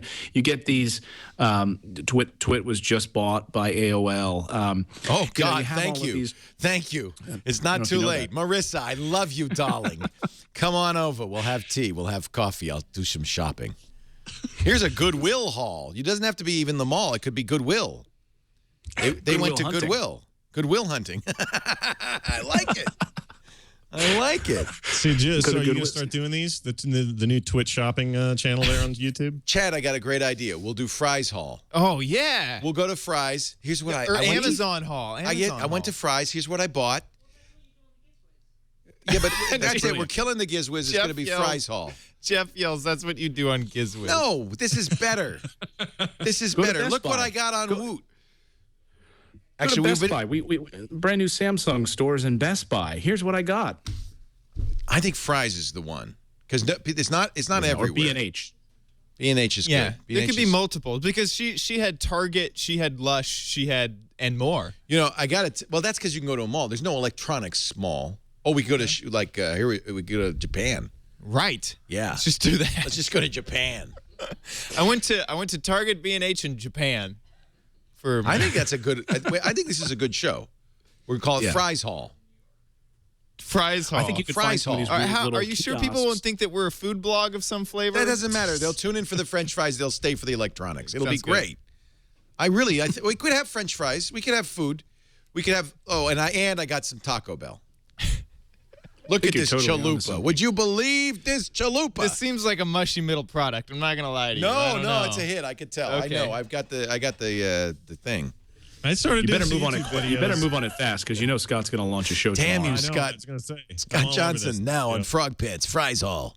I'm all over this stuff. Next but week. it's like I'm doing some video content now, and the number one request for me is to build more things out of Lego on camera. Do you see what I'm saying? You're kidding It's me. crazy land. It doesn't make any sense. But do you think? I don't. I'm turning into an old Jewish man. Hey, there we are. I mean, I'll do paranormal stuff, get hundreds of I thousands know. of views. People love that. And then I'll do an unboxing and not a walkthrough of how to use like the nobody wants the that. Sony RX1. No. They'll get like 800 clicks. You got to do Ghosts at Lake Tinky Wiggy. It'll be so good. The lady died in the rowboat, and we're going to wait until she shows up. and all that was left was a hook on the hand. Yeah. Ghost Stories with Clayton Morris, live from Lake Tinky Wiggy. It'll be good. No, somebody in the chat room said Tech Hall. Chad, reserve Tech that Hall. name. Tech Hall. Tech Hall. I Now, do I swear get to to God, create that's a a shirt? YouTube channel. Yeah. I created Tech Hall 3 like you did with I Dig have 3. the Dig 4 shirt still. I got to wear that next time. Dig 4 was my idea. Yeah. Yeah, that's good. I'll have a T-shirt. Tech Hall was my idea, and then when it fails, I'll burn that shirt. Oh, you know, I missed a bet because Kevin Rose invited me to his wedding. Kevin just got married in Hawaii, Mazel Tov. And I could have gone and worn Dig 4 was my idea. That would have been a good shirt to wear to the wedding. Oh man. With a tie. You hit me. You're going to hit me. Tech Hall. I like it. I'm Domain serious, taken. Chad. Yeah. Yeah. You and me, Yeah. we're going to Fries. Yeah. Sky's the limit. Yeah, and so we show off what deals we can get, and I swear to which- God, this is a show that this network should do. Yeah. We do a show, Absolutely. by the way. Tell Natalie, knock it off, because we already do a show called This Week in YouTube, which we stole from the other guy. Yeah. Every Sunday, right before Twit, Lamar Wilson, me, and Chad, and we talk about trends on YouTube. But we didn't know about Shopping Hall. No. And our first actual episode will be next week, next Sunday, Yeah. so look for it in Yeah. the feeds. Oh, mine's on I was watching Thursday. some pre-show. It's very funny. And no, you don't have to worry about Natalie. She's not doing trends in YouTube. She's doing a mommy show. Oh, that's safe. And it's all like mommy gear, and Mommy Hall. they've been front loading it. They have like 15 episodes already. They're working on it. Very, very highly produced and well done. And she knows her stuff, so it's I'm excited for her. Our show today Oh, brought to you. it could be Mommy Hall, like HAUL. Ooh, Leo, come on. I hauled See? that mommy. That's right. That's one mommy I'd like to haul. No, see, Well, that's so- wrong. I went there. Not I can't exactly believe it. what I meant. No. God damn it. I'm going to drink more. Would you? I drink because then people think I'm drunk, and they go, oh, it's okay because he's drunk. Right. But I'm not. Right. It's just my excuse. You're just drinking water. It just looks like gin. Just water. Our show today brought to you by Audible.com. We mentioned Life Itself, Roger Ebert's memoir. This would be a very good week to get that for free from Audible.com. Actually, you can get 2 books for free with our special deal at Audible.com/twit2. Audible.com/twit2. You'll be signing up for the Platinum account. That's 2 books a month. But your first month is free. Your first 2 books are free. You cancel the first 30 days, you pay nothing. The books are yours to keep forever. Let me play a little bit of Life Itself. Edward Herman reads it and does a really nice job. I really enjoy this. Actually, Andy Anatko recommended it. It was just We were born at the beginning of World War II, 4 or 5 years earlier than the baby boomers, which would be an advantage all of our lives. The war was the great mystery of those years. I knew we were at war against Germany and Japan. I knew Uncle Bill had gone away to fight. This is a great time to read this book. Life Itself, a memoir. Now, you notice I said read, but you won't be really reading. You'll be listening, and that's one of the reasons I love Audible. 100,000 books, radio shows, comedy performances, a bunch of audio stuff you can listen to. And you can do when you're not able to hold a book, which for much of the time, for me, is commuting in the car. But you can do it at the gym. I mean, there's no better way to spend an hour at the gym and have it go by like that than listening to a great book. Mysteries, science fiction, biography, history. I listen to it all. Here's Anthony Bourdain's Kitchen Confidential. Imagine you're on this treadmill. There's every possibility this book could finish me in the business. There will be horror stories. This is, by the heavy way, a drinking, great book. Have you drugs, listened to this? screwing in the dry goods area, unappetizing revelations. Oh, I about read bad this food book. handling. It is Listen to amazing. I read it. Yeah. I wish I gotta Wouldn't hear you it in like his to hear voice. Anthony Bourdain read it to you? Yeah. That's the way. So There's a great scene in that too, where he meets the day he realizes he wants to be a chef. Yeah. For the first time. Yeah. When he's like, I don't know, he's like some underling, like cleaning plates, and he sees this chef, and this bride just comes in after having her wedding. She comes in, and suddenly he can't find the chef, and he's out back in the back room with the other wife, the woman who just got married. I won't tell you what they're doing. Anthony. That's the moment I realized I wanted to be a chef. I'd like to be a chefs get all the girls. Now you tell me. So here's the deal. 2 books free. I'm telling you, you're going to love this. I mean, I'll circle the block a couple of times because I don't want to stop. Audible.com/twit2. And we should mention there is a new book that just came out. Neil Gaiman's doing a whole series for Audible where he finds unique and unusual books and kind of they record them. In this case, this is a book that was written and kind of undiscovered, written in the 60s called Dimension of Miracles. And Gaiman, who found it, said, this really reminds me of early Douglas Adams. This could have been Hitchhiker's Guide to the Galaxy. So Robert Sheckley wrote it. It's about a guy who kind of gets, he's traveling through the universe. He wins a contest, a galactic lottery. But the problem is that he's not eligible, and he's going to different time periods, and it's just wild. They got John Hodgman to narrate it, which is wonderful. It had been a typically unsatisfactory day. Perfect. Carmody had gone to the office. Don't you want to listen to John Hodgman read a hysterical science fiction comedy? I mean, you do. So Yes, I would listen to John Hodgman read a phone book to me. I know. I love him. He makes everything funny. Yeah. In fact, in one of his books, he almost does read the phone book. He reads a list of like 400 hobo names. It's fantastic. It's hysterical. Jonathan Colton behind him playing music the whole way. It's awesome. Yeah, amazing. I think that's areas of my expertise. I'm not sure. It's one of the 3. Yep. That's also on Audible. Also a great read. All 3 of them. See, now here's the problem. This is the big problem with Audible. You can't. It's so hard to pick a couple of books. Here we go. You got it. Yeah. Hobo names. Number 1, Stew Builder Dennis. Number 2, Charlie the Egg. Number 3, Holden the Expert Dream Twister. Number 4, the RZA. This is like a half hour. 5, No. Jack Skunk. No? There's 700 names. Yeah. It is an hour long. Number 7, 55 minutes and And it can be yours free. 54 seconds. Yes. Number 56 9, minutes Bazino Bazino, long. the kid whose hair So is on reading the fire. phone book, this is very much Number 10, Yeah. like Yeah. that Spring with Live music. with But I would wait. I would park my car in the driveway and listen to all of these names Number 12, because it's John Daniel Hodgman. Is that why you have this? This is on your Audible account? Number This is great. I love this. Hobo Zero. Number 14, The Silver Jacket Man. Okay. Is that areas of my expertise? Is that the book that one's on? I'm not sure which. I think forget. That's the first one. I forget. Anyway. I think it's the first one. It's the first You're one. right. Look, you could see we love Audible. Audible.com/twit2 to celebrate the release of Dimension of Miracles. Audible's having a sweepstakes that will send you to New York Comic-Con in October. You're going to get 2 free round-trip airfare, 4 nights hotel in New York City, and 4-day passes, 2 4-day passes to Comic-Con New York, which is coming up in October. The way you participate in this, very simple. You don't have to be a member. You can, of course. Go to audible.com/sweeps. You have it now through April 12th. So don't waste time. Get over there. Audible.com/sweeps and enter that drawing for a trip for 2 to New York City for Comic-Con October. You guys go to Comic-Con? Of course you do.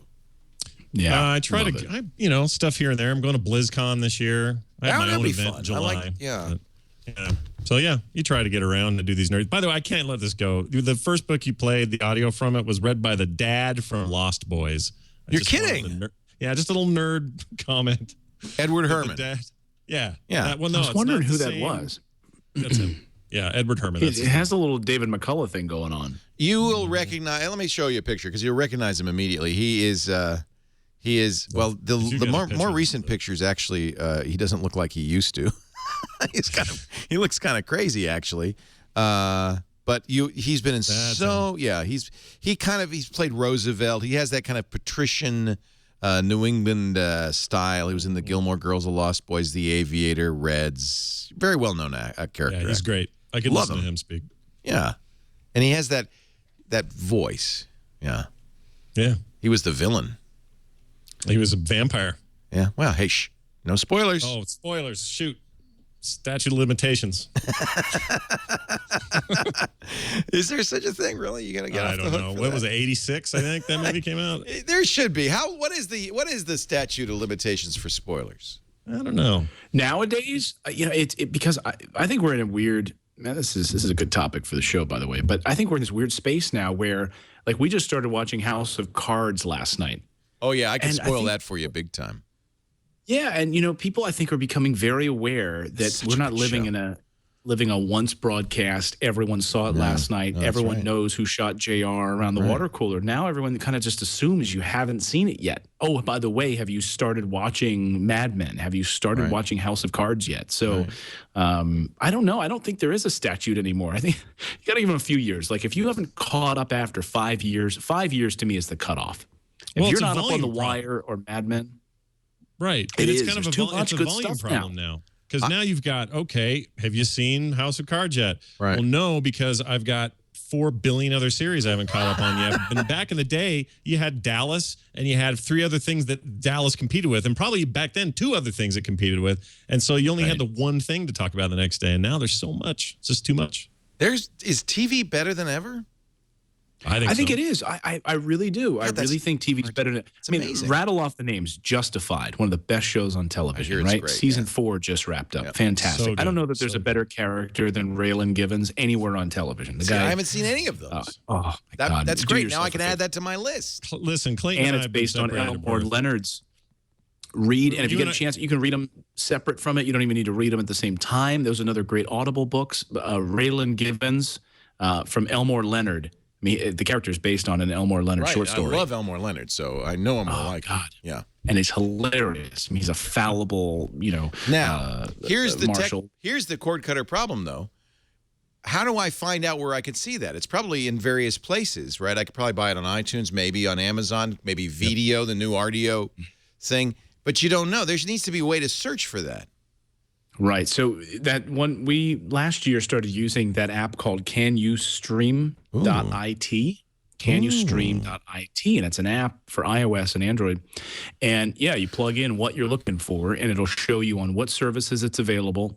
You want it on Amazon Prime? Is it free on Amazon Prime? Oh, that's cool. The other day I was about to buy some Justice League Unlimited episodes that I had already started investing in for my son, and then someone tweeted me. I wouldn't have known about it otherwise, and said, "Hey, by the way, there's this Justice League Unlimited, the original Justice League series, Batman Brave and the Bold are all now available streaming on Netflix for free." And I was going to buy some of it. No, it's also on the web. Can I stream.it? Yeah. Oh. Yeah, it's great. By the way, Justified is available, at least the pilot, for free on Amazon Prime. And it's very rare that a show will suck me in on the very first episode, and Justified's pilot will do that to you, just like the House of Cards first episode will suck you in. If you are not a fan of Justified after the first episode, you're not hooked up right. Okay. Clayton and I know are this is right in the wheelhouse. Something's going on.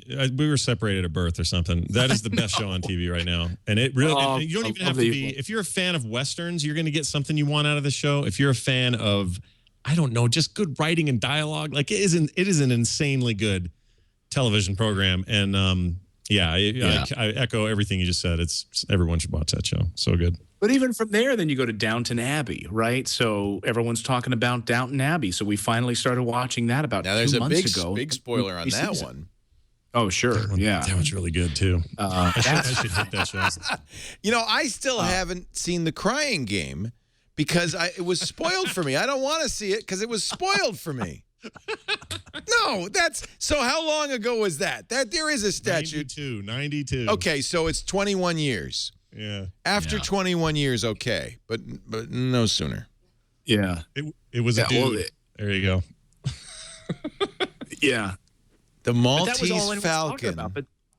Maltese Falcon is not really a bird. Okay, that's all I'm going to say. Rosebud.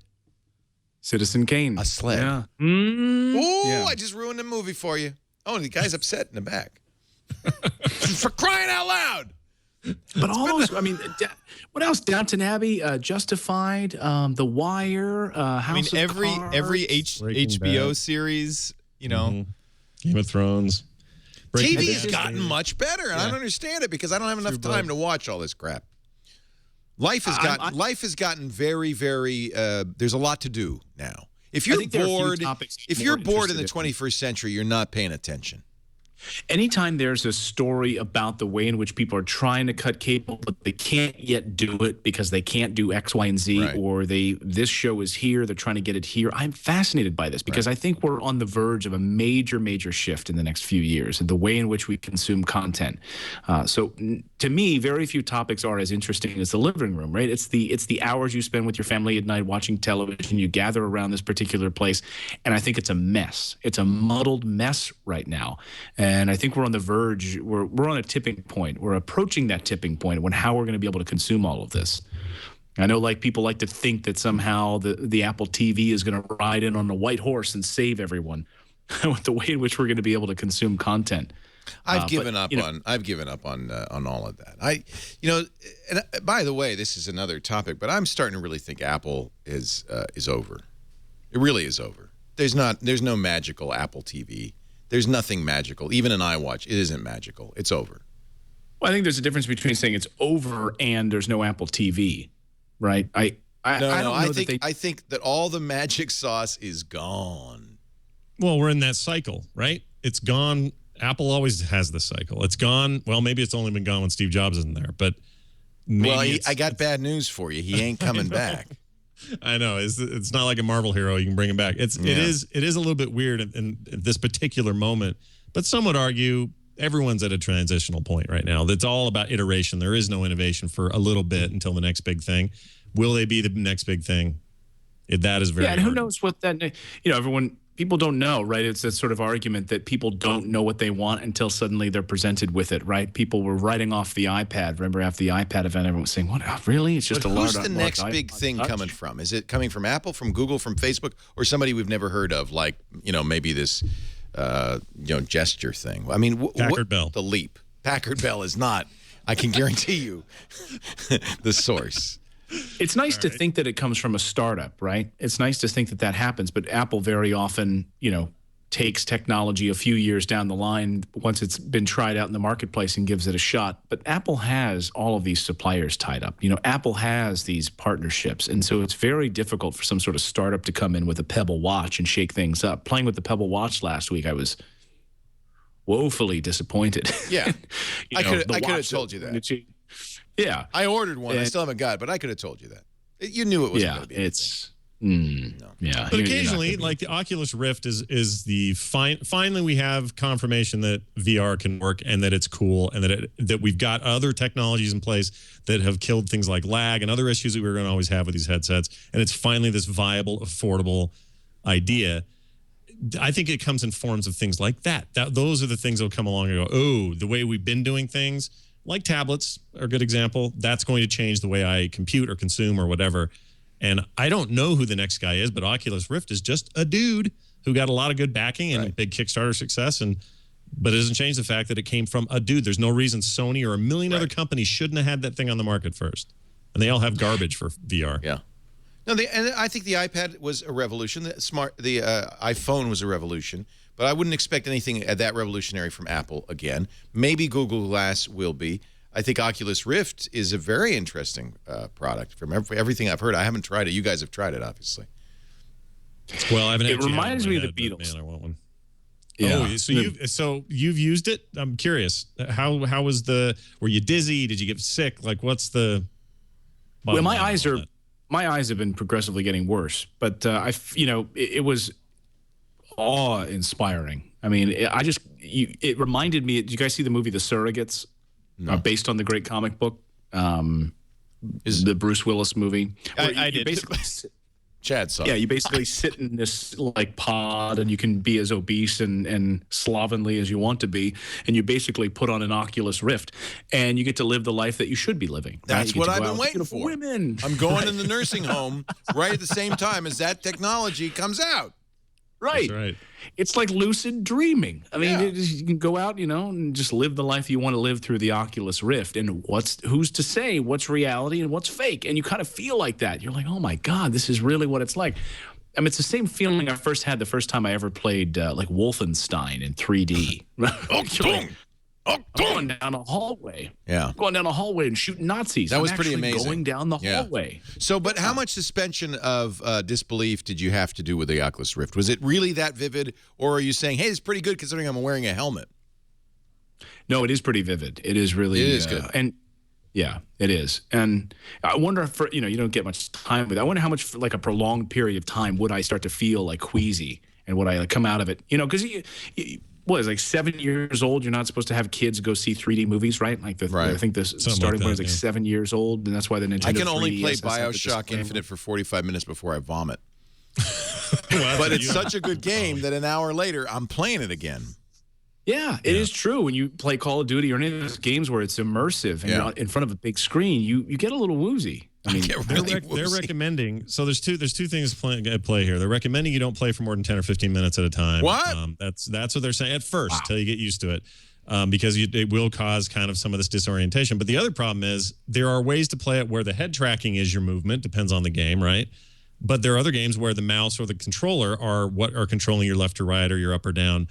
And when you're moving on those axes with the controller, yet you're so immersed and it isn't your head that's doing it, they're having people get like violently ill from that experience. Hey, and you're in a helmet, so when you hurl, well, it's just eyes, so you're it's gonna be very realistic. Yeah. So I'm a backer. I don't know, when do we backers get ours? I don't know. Well, you should be getting, actually it depends on when you got in, but you should be getting them pretty quick. Most of the dev kit versions of this, which really it is a dev kit at this point, but it is shipping to early backers, and people have already gotten them. So I'm so excited. Next few weeks. Yeah. Well, I'll be wearing it for the next twit for sure. Barfing all over your desk. So you could mentally be on a beach but still doing a show. Oh, I'm already doing that. It wouldn't be anything different. Oh, I'm already doing that. I got sand up my butt right now. So no, I'm excited, and you're right. I think innovation comes in unpredictable ways, and often the best innovations are complete paradigm shifts. They're discontinuities that are unpredictable, and I think they rarely come from big companies.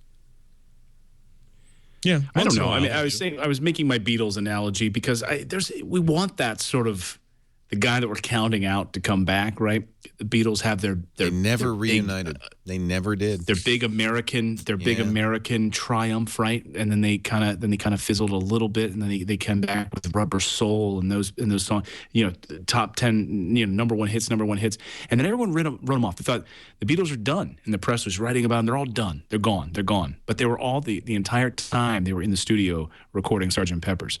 And everyone's like, Beatles are done. They're not touring anymore. They stopped touring. They're gone. And then suddenly they released Sgt. Pepper's. And everyone's like, holy crap. What is this? Paul and Ringo ever just grab a donut or something, just hang out? They got together for something. They played together for something. Well, I saw them at the, recently. It was at the Microsoft, what was it? The Kinect launch at E3. Suddenly Paul and Ringo walk out on the stage. I was like, what? That is sad. No wonder security was locked down totally. Yeah, Paul and Ringo walked down. They waved. Hello. And remember that, the Beatles, was it a rock band or they launched it there? Yeah, the it was probably Microsoft rock event. band. Yeah. Huh. Yeah. Huh. Rock band Beatles. I remember that. Yeah. That's another example of the Kinect, by the way, is another example of innovation, or could have been truly innovative. Might but have the been. Fidelity just wasn't there. Right. And Well, I think Oculus Rift, so this is something that we've been wearing these VR helmets for 20 years, but now that the technology's finally caught up, they actually can do something. Yeah, you have one-to-one movement. You've got, That'd be interesting. all the stuff that we've been doing with our phones with motion and 360-degree motion and stuff. Those have all contributed to this. Right. So it is, in a way, it's iterative, but it's also kind of innovative. And those sorts of things really excite me. And they're usually around gaming. It's usually where these big innovations seem to pop for me. The big question is, will the Oculus Rift become a standard display type for a lot of the things that we do? That's really an untold story yet. And usually it's the porn industry that has to determine that anyway. So let's see how that goes. Wow, that'll be interesting. Oh, will it though? Yeah. I don't know. I mean, you used to see the line at CES for the Oculus Rift. Said I mean, no. it was, There's two women in the audience. One of them said, no. Boys, Blu-ray. my eyes are here. VHS. Why did beta go away? My eyes are up here. All see, right, with the Oculus Rift, no one would know. No one knows. You keep looking down. We're going to take a break. Clayton Morris is here from Fox and Friends and from frogpants.com, Scott Johnson. I apologize for those of you who tuned in for Tim Stevens. We just really couldn't keep him online. I guess the windstorm was affecting his bandwidth. So we'll get Tim back from Engadget another time. I'm going to play the trailer in a moment for Funny or Die's Steve Jobs movie. That'll be fun. And we'll talk about the iPhone 5. I mean, if you think Apple's still innovative, my question for you, I'll give you guys some time to think about it. What could the iPhone 5S have that would suddenly change everything? Let's talk about it. But first, a word from Squarespace.com, the secret behind exceptional websites. If you visit Squarespace.com right now, you can try it out absolutely free. You get all the features of Squarespace just by for 2 weeks without a credit card, just by clicking Get Started. You could try the templates. You could try the beautiful mobile responsive design. It's hosting plus the best software in the world to make a website.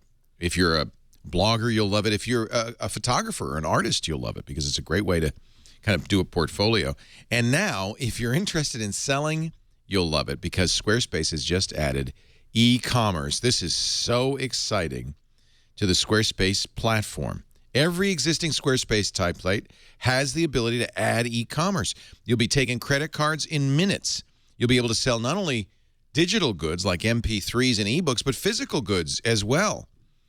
In fact, they'll even handle the tax. They'll calculate it all. They'll set up your merchant account in 30 seconds using Stripe, which is fantastic. And there are no Squarespace-imposed transaction fees. It's very simple. It's part of the business plan. Get this. E-commerce, $24 a month with the yearly plan. $30 a month for month to month. That's it. That's it. I know. Shopping cart, everything, all the functionality. If you've been thinking, this is time to start a business, this is time to try this, this would be a great way to do it. Unlimited SKUs, unlimited bandwidth, unlimited content, storage. They've even got inventory management, coupons. You can create coupons. So, you're on the show and you say, hey, I want to make a special deal for people watching the show, make it easy for them to get 20% off. You can do it while you're sitting here talking to us. Got to tell you, Squarespace, they're knocking it out of the park. Visit squarespace.com.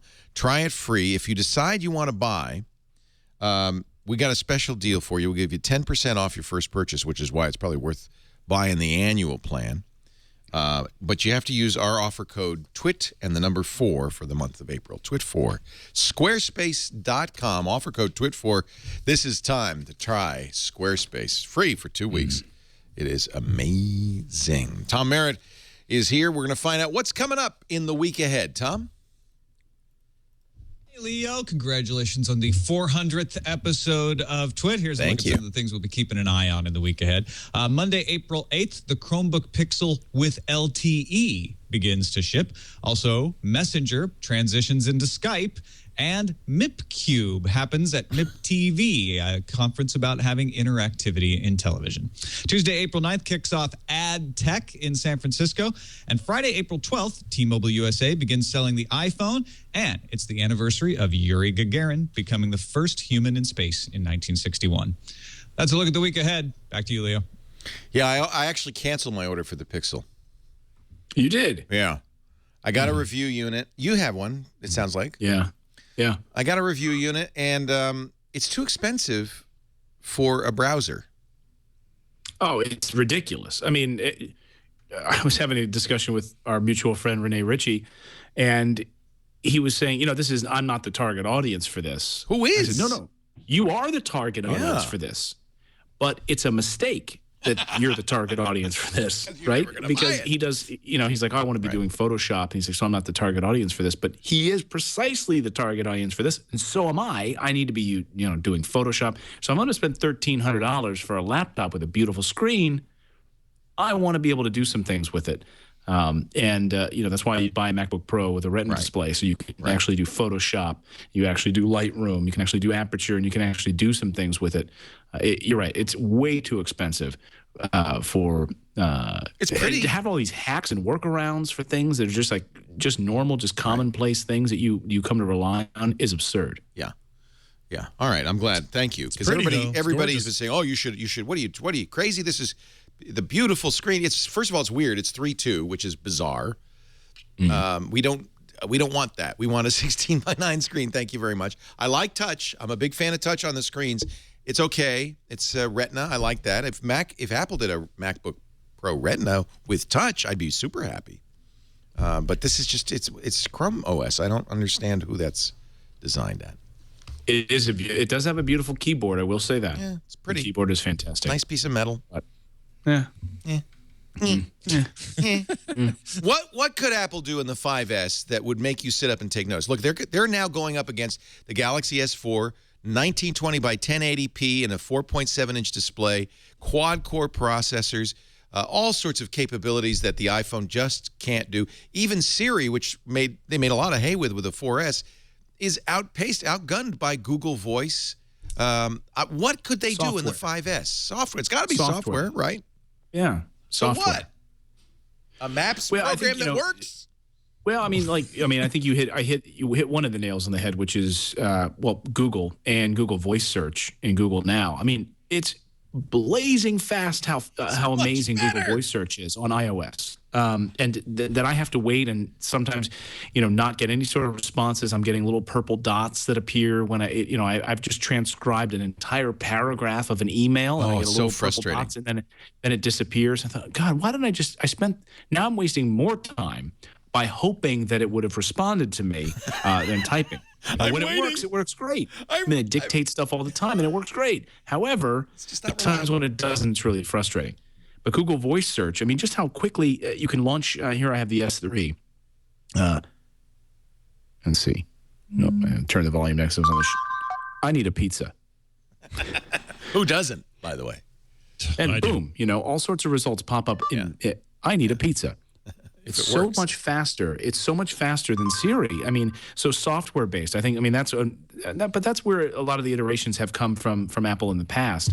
As software, yes, they're going to update the camera. They're going to make the processor faster, and the overall sleekness of the device is going to be there.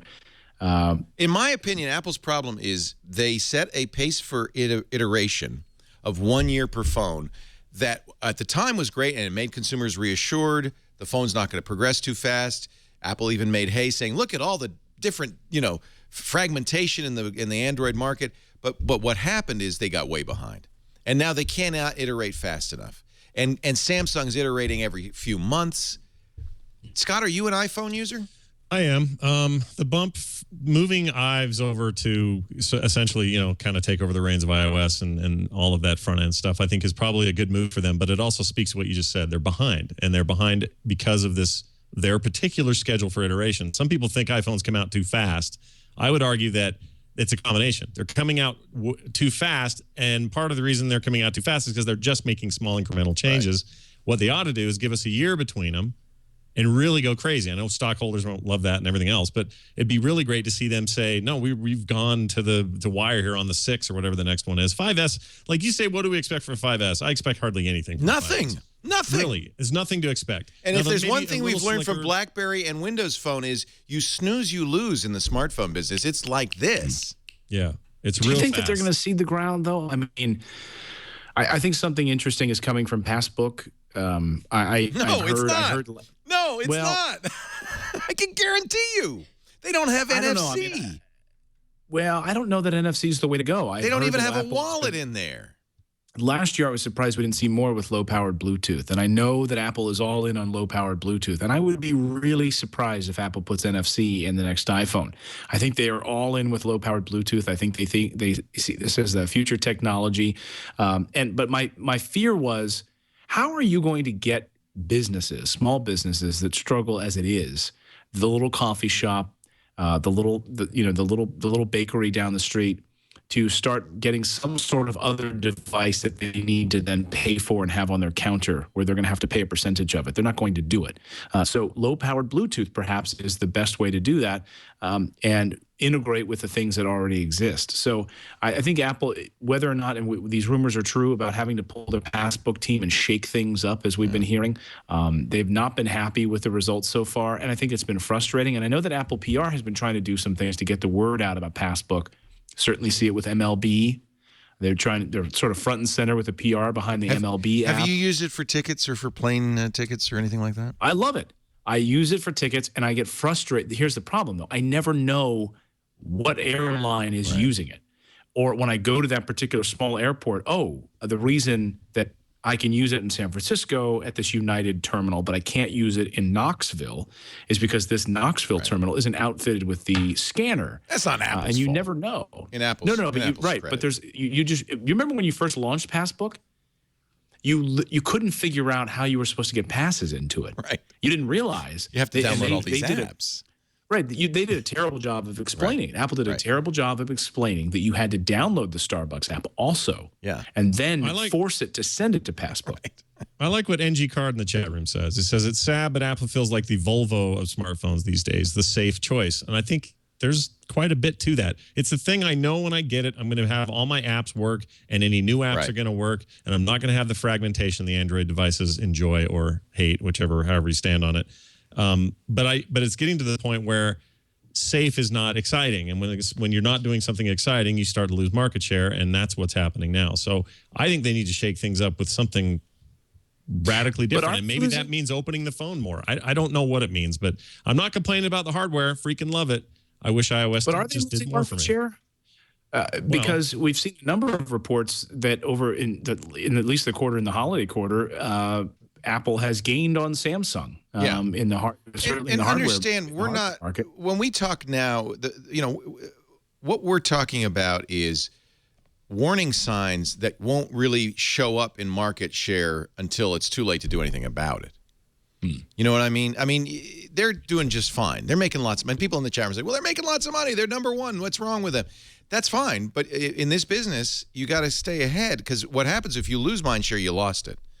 And so I think that they really have trouble with this 5S. I think what's going to happen with the 5S is there's not much they can do, given the way they work, to make it stand out in the way they have in the past with the iPhone. The iPhone 4 was a revelation. Right. But do they have to do what Samsung did, which is shove a whole bunch of crap in there? Right. Well, I'm not sure Samsung has got the. Yeah. We'll see what's that S4. Well, the announcement was so horrid that it's hard to tell. Right. The announcement was horrid. But yes, the forget the announcement, because most people didn't pay attention to it. Right. Just in the tech press. Just yes, us. You had a lot of. Right. You had a lot of techies jumping online to watch the live stream. But when you had the New York Post front cover the next day saying iPhone, EYE, and that's the first time I've ever seen a non-Apple product on the front page of the New York Post. Yeah. Samsung Galaxy S4 that you can control with your eyes. But these are all gimmicky things. No one gives it. I mean, really? Does anyone care that the Samsung Galaxy S4 can be partially controlled with your eyes, that when I glance away from a video, it's going to stop? There was but it makes it look like people are going after stuff, and it makes it seem like Samsung's way ahead of this curve, even though that curve may be filled with dumb gimmicks that we don't care about ultimately, or will never use more than once. But they've got that weird energy behind it that Apple had in 2007, 2008. You felt it. You could feel this palpable, like, oh man, look what they've changed phones. Right. And they did. They changed it. Now they're just kind of doing the safe. I like the Volvo comparison still. It's the safe thing you can count on. Yeah. As long as they're not a sob. Right. Oh, man. There was a good review of the HTC One in a non-tech, but one of the most thorough reviews I've ever read. Brian Klug published it. Oh, my God. It's amazing. But he makes a really important point, which is some of these what seem to me gimmicky features are really about having a story you could tell in marketing. It's very hard to tell a story about a phone. So it may be just one feature that you realize this is the story. And he says in this case that these, what do they call them, Zoes, that they have, it automatically makes kind of these shareable movie plus still things when you take pictures with the HTC One. He said this, you may think this is a gimmicky thing, but this is the kind of thing you can build an ad campaign around. And that may be more important than whether it's really valuable or whether you even use it once you get the phone home. Well, it's like Siri, right? It didn't work. It was in beta. They knew they had to get it out. Yeah. Certainly a great ad. Yeah. And everyone refers to, well, not everyone, but a lot of people refer to voice technology and talking to your phone as Siri. Right. Whether or not you're actually using Google search or not, right. You're kind of talking to Siri. Even casual people refer to it as Siri now. So it was a smart move. And you're absolutely right. And then non-tech is absolutely right about that, being able to tell a narrative around particular feature. As long as it's not gimmicky, though, that's the problem. And I think it is. I don't know.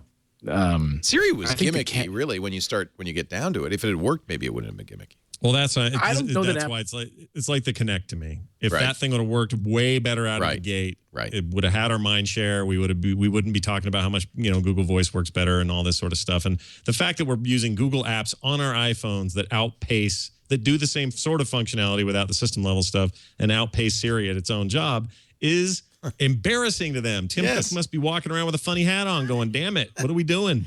Google now, when you get to the airport, it says, oh, he's at the airport. Let me show his boarding pass, which I got from his Gmail. So it does it kind of without you even thinking about it. I was blown away. We went to spring training a couple of times here to see the Phillies. And then we go see the Giants in Phoenix for my wife. But I was shocked to start, using Google Now was a bit of a revelation. I rarely, we cover this stuff. We're rarely surprised by this kind of stuff, right? And Google Now just stunned me because we were going to Phoenix and I forgot that it was in my calendar and I didn't know which airline we were taking.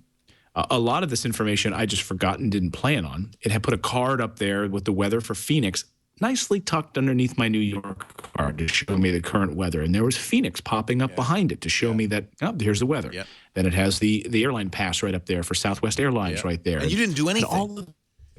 I didn't do anything. And it was amazing. Great. Yeah. And now some might say that's creepy. I like it.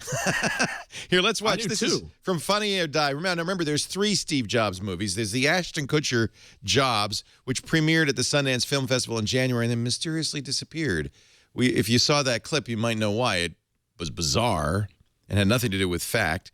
We're waiting for Aaron Sorkin's film for Sony based on the Isaacson biography. But who knew? Funny or Die made a Steve Jobs movie. Here's the first trailer from it. Funny. I got to play it off the Funny and Die site. Let me go. Here we go. I wouldn't even know where to start. If the man made computers simple, the entire world would listen to him. They say you're a renegade, a rebel, one of a kind, a maverick, a bit of a loose cannon, anti-establishment, a free thinker, genius of sorts, an engineer, craftsman, poet, and a prophet rolled into one. I just had the most incredible vision of my life. The first microcomputing system. Can you imagine the possibilities, Woz? The computing revolution at your fingertips, Woz. Hold on. Woz, do you have it?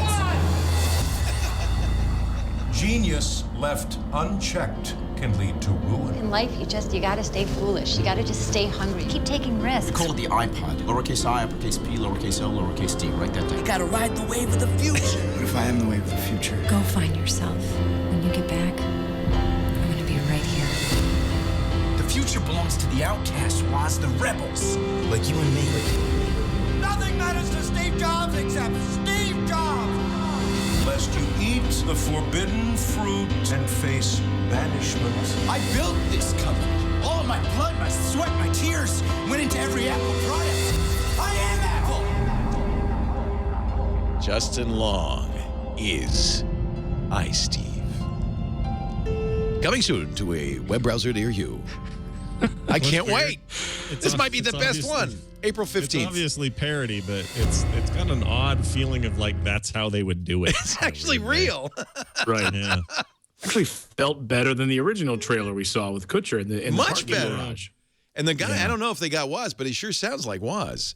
I think the best stroke is that they got Justin Long, who plays the Mac on I'm a Mac, I'm a PC, to play Steve Jobs. Right. Even though he looks nothing like Ashton Kutcher, which I thought was an advantage.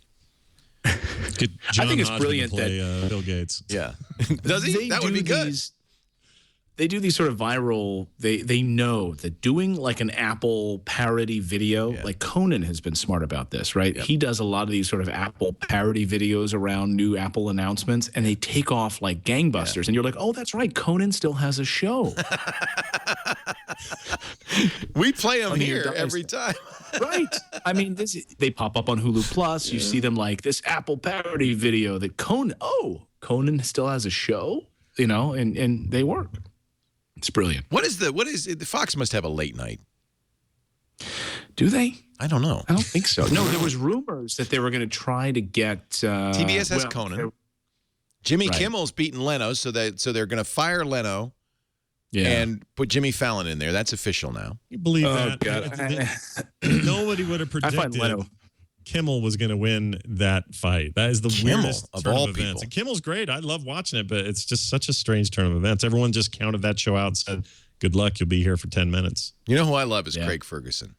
Yeah, Ferguson's that's a funny show. That's hysterical. And, Letterman picked him. The reason I got into television was because of David Letterman, my idol. Yeah. I know. You know that he's 65 now? I think he's even older than that, isn't he? Older. 60, late 60s, I think. Yeah, I used to worship him. I wore tennis shoes with suits for a long time, like back when I was in high school when he was doing late night and he used to wear those tennis shoes or wrestling shoes. I was a freak about Letterman. I used to put a tape recorder up next to the TV speaker, just a regular old, tape, like cassette tape, and I would record entire episodes of Late Night with David Letterman and take them to school with me and listen to them covertly with my headphones. That's awesome. Yeah. I used to tape on VHS and then watch them. I had like season after season of Letterman. I used to buy just stacks of VHS tapes of Letterman shows and just record them. And I think from like 92, 93, 94, I have like every episode of The Late Show. Yeah. Brilliant. Letterman called my house one time and he called your house? Yeah, because I had written him and I wanted advice in broadcasting. I know how much of an affinity he has for broadcasting. So I was in high school getting ready to go off to college, and I just was seeking his advice about broadcasting as it related to getting into late night, into television and so forth. And I knew his history so well, and so it was a very heartfelt letter that I wrote to him, and called my house and left a voicemail or a answering machine tape message at my parents' house. And I wasn't there to receive it. I hope you saved that. I have it somewhere. Yeah, I have it in a box. Clayton, get it out. We got to hear it. Not now. I mean, next time you're on. Find that. I want to hear it. I'll have to dig for it. Letterman and I have something in common. We've both become angry, bitter old men. So I have that going with him. He influenced everyone except maybe Leno in his generation. I mean, Fallon and Kimmel are obviously hugely influenced by Letterman. Well, you asked about Fox, and I was just going to say, and I don't know if there's any truth to it, and God help us if it's true, because I'm not a Leno fan at all, but there was some rumors that, he would leave NBC and then he might go to Fox. No. Not. He's done it before, though. Remember, he said, Conan, take the show, and then he came back. I'll take it back now. He's like, right. Here, take it, and I'm going to pull it back, pull the rug out from under you. Yeah. Oh, he'll be back somewhere. Yeah, no, Leno will never die. That chin. I'm sorry. That's mean.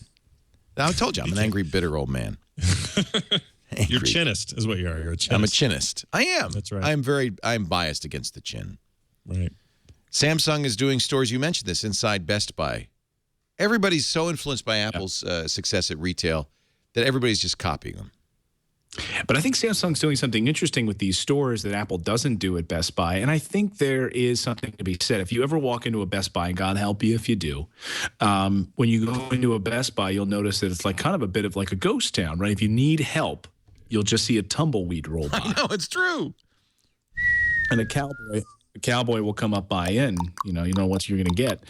And, but you go over to that Apple section, and it is a beautiful section, right? It's got that, like, it looks like a little mini Apple store. It's got the hardwood tables, and it's well lit. And then you look at, like, the Asus tablets laying there on the table, and they look like, I don't know, it looks like a dead carp on a beach, right? I mean, it just looks like sad and lonely. And it's got that chain. It's got that cable attached, glued to the back. Like, somebody's going to steal this? Right. Like, really? The one that, for all of the Apple products are turned on and the screens are on, and like you look over at that other sad, lonely table with like those random weird tablets, and they're all dead, and you can't even turn, you don't even know where the power button is on half that crap.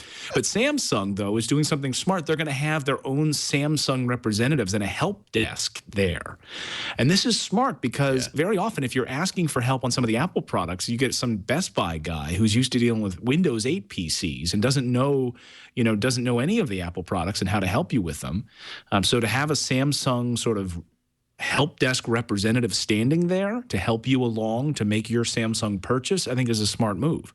Good idea. Think about the weird logistics of that. Like, those guys all have to share the same break room. Do you think there's going to be a lot of animosity between the 16-year-old kids in blue shirts? And like, Apple did that, though. Apple did that at, was it Best Buy? Apple, remember they had the little Apple stores inside there? And an Apple rep, wasn't it? Yeah, it was CompUSA. Was there an Apple rep? Yeah, there was a guy there standing there. Well, Best Buy has an Apple rep at the moment too. They had to. It was self-defense. Right. Oh, I never see. My point is, I never see that Apple rep. Apparently, there's supposed to be a help desk right by the Samsung tables, and they're going to be larger, like 460 square feet of these stores. You're going to see a Samsung representative standing there. Right. So. If they have more of a presence, you kind of gravitate towards the sales guy who's kind of standing there. Somebody who's there. Yeah. Right. Maybe you'll do a shopping haul. Right. See? Stuff we got at the Samsung store. Yeah. Mobile phone celebrating its 40th anniversary this week. 40 years. Oh, man. Really? The Motorola, no? Yeah, I think so. Wasn't it that big, the thing, and they had to have you had like a purse that had the battery in it? Mm-hmm. Did you ever see, here's a little nerd trivia, did you ever see that X-Files episode that was like a flashback episode of the X-Files where Fox Mulder, like, because, he was famous for always having a cell phone, right? He was one of the first television characters that was like ubiquitous with the cell phone, right? He and Dana Scully always had the cell phone. Right. Well, they did like a flashback episode where he had one of these large, giant honking Motorola phones with him. It was like Michael Douglas in Wall Street. Nothing about that movie makes it so dated as the cell phone. It's like, wow, 80s. Those giant car phones they used to use. And I've been watching The West Wing on Netflix all the way through again, and I freaking I love anything Sorkin does, but I love The West Wing. And it is funny to watch season 1 through 4, which is where I'm at so far in the process. The phones went from these giant bricks or just pagers, and then slowly the pagers and the bricks went away, and slowly it got down to like flip phones and StarTACs. And actually, the pilot of West Wing is all about a cell phone, isn't it? Pager. Yeah. POTUS. No, it's about the pager. Oh, it's a pager. POTUS right. POTUS has hit a tree. Accident. So Tim Stevens is calling. I just wanted to check and see how his cell phone reception is doing there in Upper New York State. What, Tim? Yeah. Did you get that from the battlefield in Vietnam? Yeah, I was going to say. I should crank it. Colonel Parley used to have radar warm that thing. I want to call in air support. Yeah, this is... That's how radar would talk to the generals and stuff. And it's got the number pad on the back. It's a Novatel. Wow. I probably could. Awesome. When I was a political reporter in Montana, I remember having the cell phone that was given to me by CBS News at the time, and that cell phone was the battery would last like 15 minutes. Oh yeah. You would never use it unless you were in some kind of a car accident. You wouldn't use it for work purposes. This is for emergencies only. Get off of the phone. It was just in the car. Never use it. We're going to take a break, come back with for some final words from our hosts, Clayton Morris at Fox and Friends, and from frogpants.com, Scott Johnson. We're brought to you today by Stamps.com. If you're going to the post office still, I'm going to give you a pro tip. Do your mailing at Stamps.com. You can print your own U.S. postage on demand with your computer, your printer. You don't need a postage meter. You don't need special ink. I still see people in line at the post office with a postage meter, getting it charged. That's crazy talk. That's as old school as his cell phone. Just go to Stamps.com. You can print anything you need, any class of mail, any letter or package. And if you have the Stamps.com scale, you'll know exactly what postage you need. And I'm going to get you that scale. I'm going to get it to you for free. All you have to do is go to Stamps.com. You'll see that $80 value there. That includes a scale and $25 of free postage, but I can do it a little bit better if you click the microphone in the upper right-hand corner. We're going to enter the offer code TWIT, T-W-I-T, and we're going to turn that $80 offer into a $110 value. $55 in postage coupons you can use over the first few months at Stamps.com. A free digital scale. You get the $5 supply kit, the 4-week trial, all just because you use the offer code TWIT. $110 value. Stamps.com is a pro tip for anybody who does a lot of mailing, whether you're printing your and by the way, it's great printing on envelopes with not only this postage, but your company logo, the return address. And it takes the addresses from QuickBooks or your contact list. If you sell on Etsy or eBay or Amazon or PayPal, it'll take it right from the website. Fill out the forms for international mail. If you're sending a priority or express mail, it'll automatically send an email to the recipient saying, here's their tracking number. This is just professional mailing solution, and it's very affordable, very easy to use, and you can do it right now if you go to Stamps.com. Use our offer code TWIT to get that $110 trial. I think you're going to like it. We use it all the time here. Sometimes we're fighting over it, actually. Stamps.com.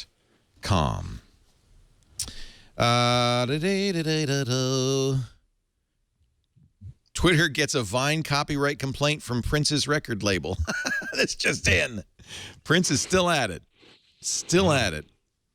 How you doing with Vine, you guys? I stopped. I really Do you like it? Are you making lots of Vines? Fair amount. I mean, probably 2, maybe a week. But I'm not Will Sasso or something. But it is a. You know what's happening on there is every comment thread has devolved. I was going to say evolved, but is devolved into kind of a very funny. Follow me. Oh it's boy, this weird, that's too bad. Just begging for follows, and I don't dig that so much. But I like what my friends are doing, and it's fun to keep track of people that way and stuff. I like it. Prices are dropping for Windows RT tablets. Might be time to snag one or to walk away. Just step away from the RT tablet. Yeah. The irony is I think this is where Microsoft is going with Windows 8. I think RT is closer to what they wanted Windows 8 to be than Windows 8 Pro is. They want to go touch. Did you see the picture of Bill Gates and Paul Allen at the Computer Museum? Yes. Recreating their famous picture from the earliest days of Microsoft. It was from 1981, a baby-faced Bill Gates, who I think is 26 in this image. He looks like he's 15. Yeah. And Paul Allen. And these were late model Commodore PETs and Apple IIs and late model computers. At the Living Computer Museum, they got Bill and Paul back together with the same computers. This is kind of cute. And there they are. I think that's sweet. Gates, it's cool. Gates still weighs 130 pounds. Same haircut, too. Yeah, he has actually the haircut's the same, isn't it? Yeah. Paul at least shaved the beard. I like that. There's something about that. It's because I'm a grumpy old man, and now they are too. Right. Yep. Well, I'm getting old. Just need to cure malaria, and you can. Yeah, well, good for him. I mean, it's hard to say anything bad about Bill Gates now, because it's impossible for me. Yeah. I think that man's amazing. He's become the great philanthropist. Yep. Good news. Go ahead. He's kind of trailed. He's blazed this trail, I think, for a lot of tech folk, a lot of these startups that made millions. Yes. When people are all done making their spaceships and their car companies, it'd be nice to see him do a little bit of this. You got to give back.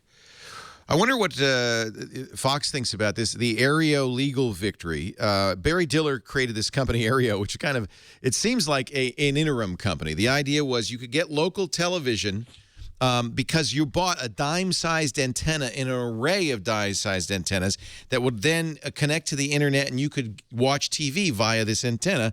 Of course, local stations that didn't get any money for this said, hey, wait a minute, that's copyright violation. Well, now the courts have said, no, it's not. CBS, Comcast, News Corp, PBS, Walt Disney Company, you're out of luck. Aereo is legal. which means now that I think we're going to see Aereo all over the country. It's a weird technology, but I've used it. You must have used it, Clayton, because you're in the New York area. It works. Yeah, and it works very, very it's well. So cool. By the way.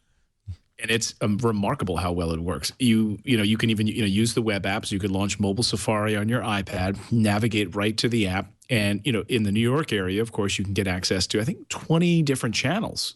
So you get some weird like Pakistani channel, you get some weird Taiwanese channel, you get all kinds of weird. It's all the over-the-air stuff, right? Yeah, but then you get great live sports. Of course, you get all the broadcast channels, PBS, high definition. It looks beautiful. And you can leave town. You can come here and you could still watch your New York sports. Right. And so here's the deal. Like I'm up at Tinky Winky, and I can just I can just stream it over AirPlay right to an Apple TV at a different location. I could come over to your house in Petaluma, and I could stream the New York stuff based on my subscription on AirPlay, and it looks crystal clear. So you could watch local news, you can travel with it and go wherever you go. Yes, you can watch it on the app that's coming. You can watch it on the web, and you can watch it on your TV, and there's no restriction as far as AirPlay goes. It's yours. You're paying $12 a month. And, of course, the argument was that why is this any different than the antenna that I could put on my roof? Of course, the broadcast companies were saying, well, wait a second. We're creating this content. Now this intermediary company is coming along, and they're going to make money off of our content by selling you a $12 subscription. So I don't think it'll be very long until CBS has a little den of antennas set up in Brooklyn somewhere. Right? Why wouldn't they? Well, why wouldn't they charge $12? Right. Why wouldn't CBS2 in New York City decide to set up their own version of this, or maybe a CBS corporate decides to do the same thing? They do the same thing with apps. It's like, well, we don't want to have our shows on Hulu, so we're going to make our own app. It's the same reaction. And as a cord cutter, this kind of stuff's great. Yeah. It was then they failed, right? CBS was the holdout, right? They created that, TV.com. Right. It was garbage. And then they finally came around, and just about in January, they finally came to Hulu. So you can now watch Letterman on Hulu. You could watch Star Trek now on Hulu. They were the last holdout to join Hulu. It's so smart that Barry Diller thought, if everybody has an antenna, then it's not a cable service. It's one per person, and you're just renting an antenna. That's all we're charging you for. Brilliant. Right, and it's cool. You can DVR the content, too. Right. They have a built-in. Renting an antenna, and we will record your favorite shows up to 40, I think it's 40 hours of content. So if you want to watch the PBS NewsHour and you're just not home to watch it on time, and I love that. I don't want to wait for the podcast version of it. Just DVR it on my Aereo account. I can come home. I can watch it anytime I want on my iPad. I'm not home. But this is why, by the way, this is the kind of thing that's going to change it. This company has 3 years max, and then everything's on the internet, and it doesn't matter anymore, right? Yeah, because I think this is one of those transitional steps right now that we were talking about earlier. And this forces the broadcaster's hands. Absolutely. Because if I want to, let's say, and I'm curious how this will work, right? Because we only have the New York market. And I'm fascinated by how this is going to unfold with Aereo, because I love the Philadelphia Phillies, as you know. Right. So right now I pay for whatever it is, $150 a year for the MLB.TV app on my iPad and on Apple TV. Well, what if I got an Aereo account in Philadelphia? Could I do that? And I'm sure people will. Right? Of course you can. So I get I don't know if you can or how that's all going to unfold, but if I got an Aereo account in Philadelphia, and then I'm able to watch the Phillies for $12, not $140 a year. Of course, it's a whole season, so maybe it shakes out. I don't know, but you know what I mean? I don't know how this is all going to shake out, but I could be getting creative with where I'm getting my content from. Do I want to get Phoenix news? Because I'm used to be from Phoenix, and I live in New York City now. Can I do that? Yeah. These guys are basically gaming the system is what they're doing. Oh, totally. Yeah. And there's no defense. I'm not saying it's bad. It's fine. And it's good for cord cutters like me. I'm coming up on 5 years cord cutting, Leo. It's bananas.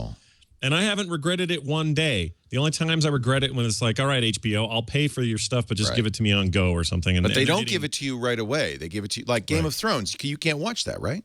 Right. Yeah, I can't. And so I have to get it at a friend's house or something at a viewing party or whatever. Especially if your friend's named the Pirate Bay. Right. My good buddy. It's frustrating. It's frustrating, like Justified, like we were talking about, one of my favorite shows. It's on FX, okay? but I can't get it on demand after the show airs. I can buy it on iTunes, though. But AMC, when Breaking Bad airs, I can get the latest episodes of Breaking Bad and The Walking Dead. But I can't get on demand Justified. I have to pay for it, or I have to wait till it comes out on TV. It's absurd. Well, and I think companies like Aereo are temporarily going to do fine. And what it's going to do, it breaks the model so thoroughly. They tried to fight it in court. If they can't fight it in court, then they just have to change the model. Game of Thrones was on BitTorrent within, a few hours of its airing last week, the premiere. 160,000 simultaneous peers. And HBO's response to that was interesting. What did they say? We're flattered. Good. That's the right response. What else are they going to say? Right. Yeah, you either criminalize it and freak out and threaten everybody, or you really like us. Because the truth is that is a sign of two things: one, that everyone really likes Game of Thrones, and two, it's really hard to get HBO without having a huge cable package you don't want to pay for.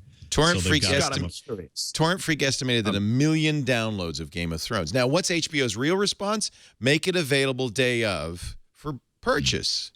Right. Why not? And it's just ridiculous that HBO doesn't do that. I'm curious, Scott, your setup, because, again, I'm fascinated by this, and I know that I had that sort of aha moment. I know that Andy Anatko has talked about this on Mac Break Weekly, trying to arrive at that 100 point, and we're not there yet, right? We want live sports. We want all of this content in one spot. We're not there yet where we have one device that can do it all for us. But I have to tell you, when I got that little live dongle that's stuck on the back of the Boxy box, I think it was Boxy Live or whatever it was, and you just plug it in the back, you plug it right into your cable, and you get live television, HD, looks beautiful. So you're getting those 20 channels you would get for $12 a month from Aereo, but you're getting them for free.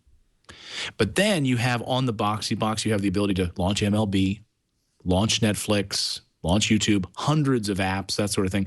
And it's a little clunky and so forth. It's like a year old, whatever, a couple of years old. But I had that sort of jaw-dropping moment where I thought, well, this could be really cool. I can flip between live television. And then if I want to jump over and use the Slingbox app, I can use that to watch some cable programs. So I don't know. That was my sort of, wow, this could actually happen. What is your setup like? Well, it's a little, I call it Mad Max, the Mad Max approach. I mean, it's goofy. So I'm getting Justified next day on iTunes. That's how I get Justified. I get other shows day of if they'll let me on different apps or different whatever. I've got a Roku running a whole bunch of stuff. We get a lot of Netflix content in the house. That's really what my kids subsist on is Netflix content. But it's this combination of, all right, well, Hulu has that one. Amazon Prime has that one. I'll get this other one off iTunes, and I'll put it on Apple TV. And this other one I'm going to watch in bed on my iPad anyway, so I'll just subscribe to that through whatever app. And it is a hodgepodge, and it's not ideal, but I have never once regretted the move. The only regret I have is no live sports, and I have an antenna for that. So I do get that when I need live stuff or local news stuff or the Oscars or something like that where it's a big deal and I need to cover it for a show or whatever. So I can get it those ways. I just hate that it's so fragmented. It's all over the place where I get my stuff. And that's the problem right now. And I'm not even saying that one day we need to have one solution fits all. I just need, I think I need all the companies to have the same philosophy that I'm willing to buy your content the way I want to buy it. Please give me avenues to do that.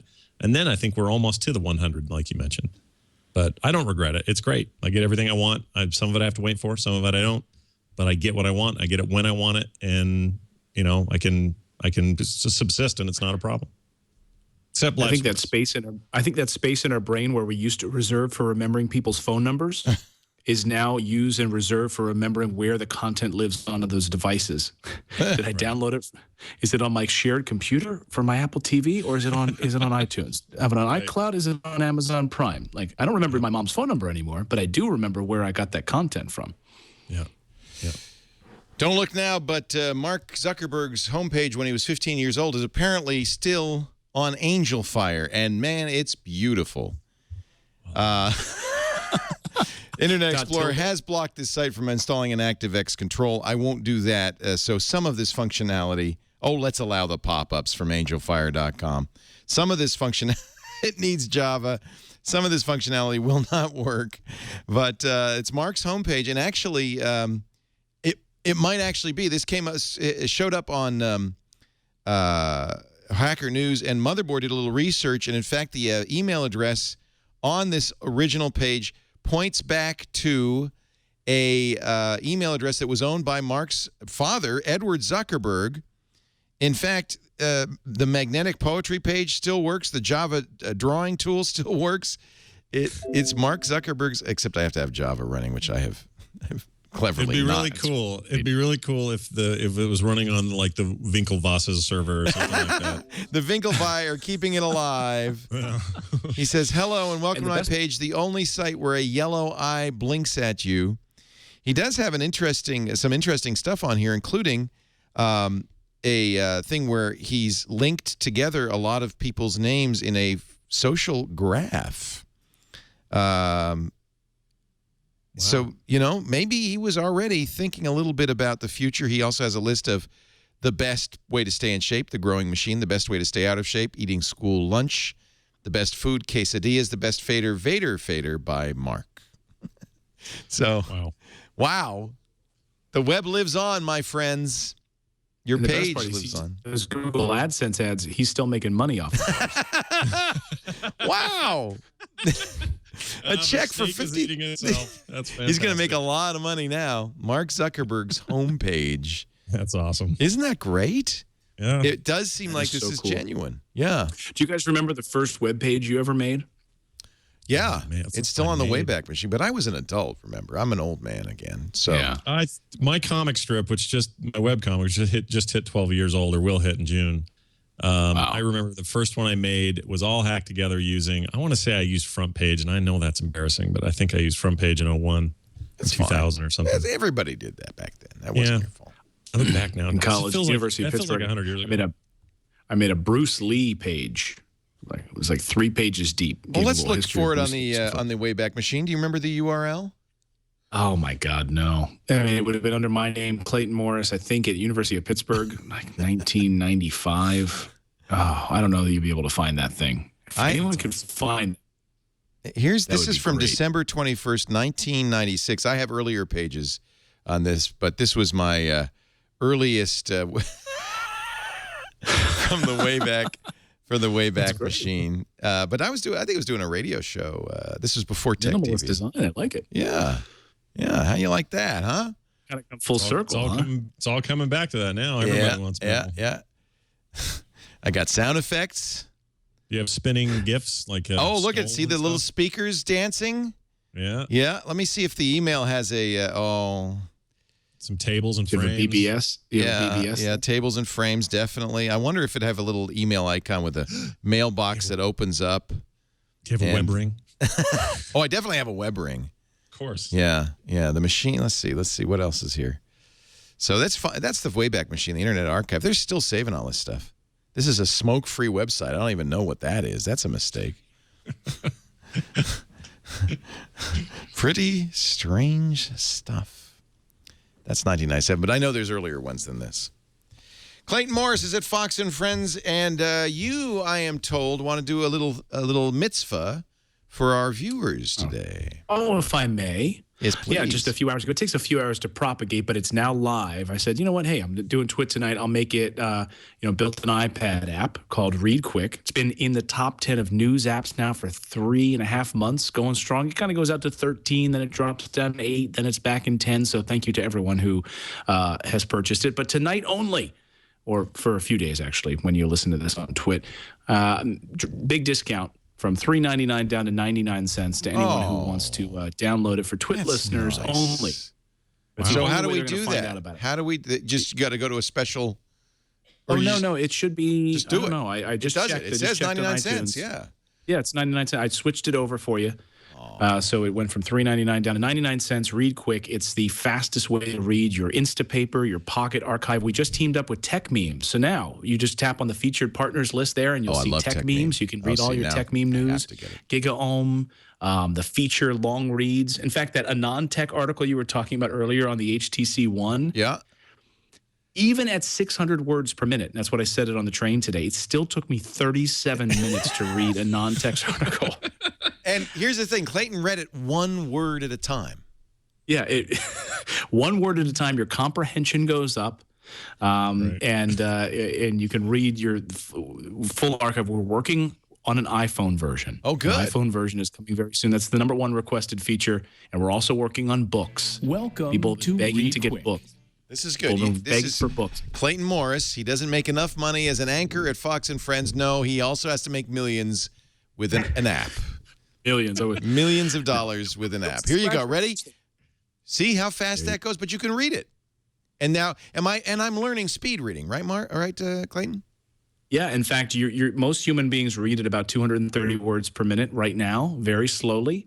And then, I've had all my beta testers over the year. It's been fantastic. They're up to like 500, 600 words per minute.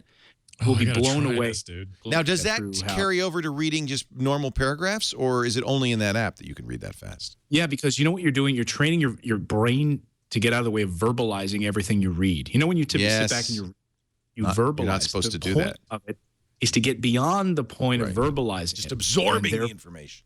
You absorb the information. Your comprehension will go up. We've had professors writing us, telling us that they have their entire class downloading it, and they're reading Jane Eyre.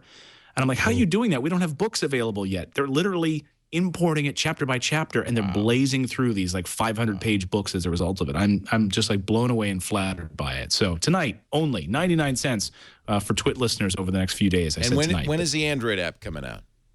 We are working on that also. People are asking for an Android app as well. And so, yeah, it just started as a little hobby for me to like read through all the news I have to read for work. And people have been asking more for it. So I said, all right, keep it going and make it as good as we can. Dagnabbit. I'm going to have to do it.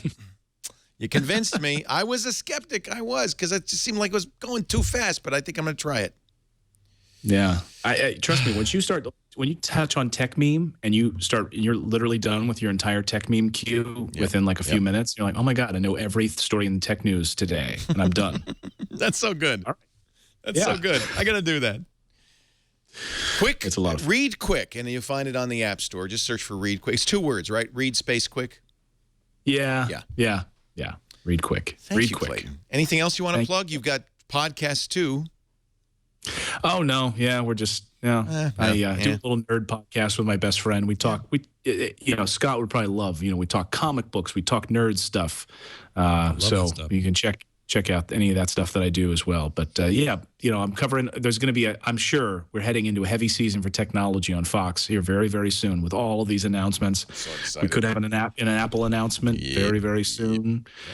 So follow me there, and I'll be covering all of that as we head into the summer months here. So thank you so much, Leo. Know Clayton. Always great to have you. Please give my regards to Natalie and the kids, even though they have no idea who I am.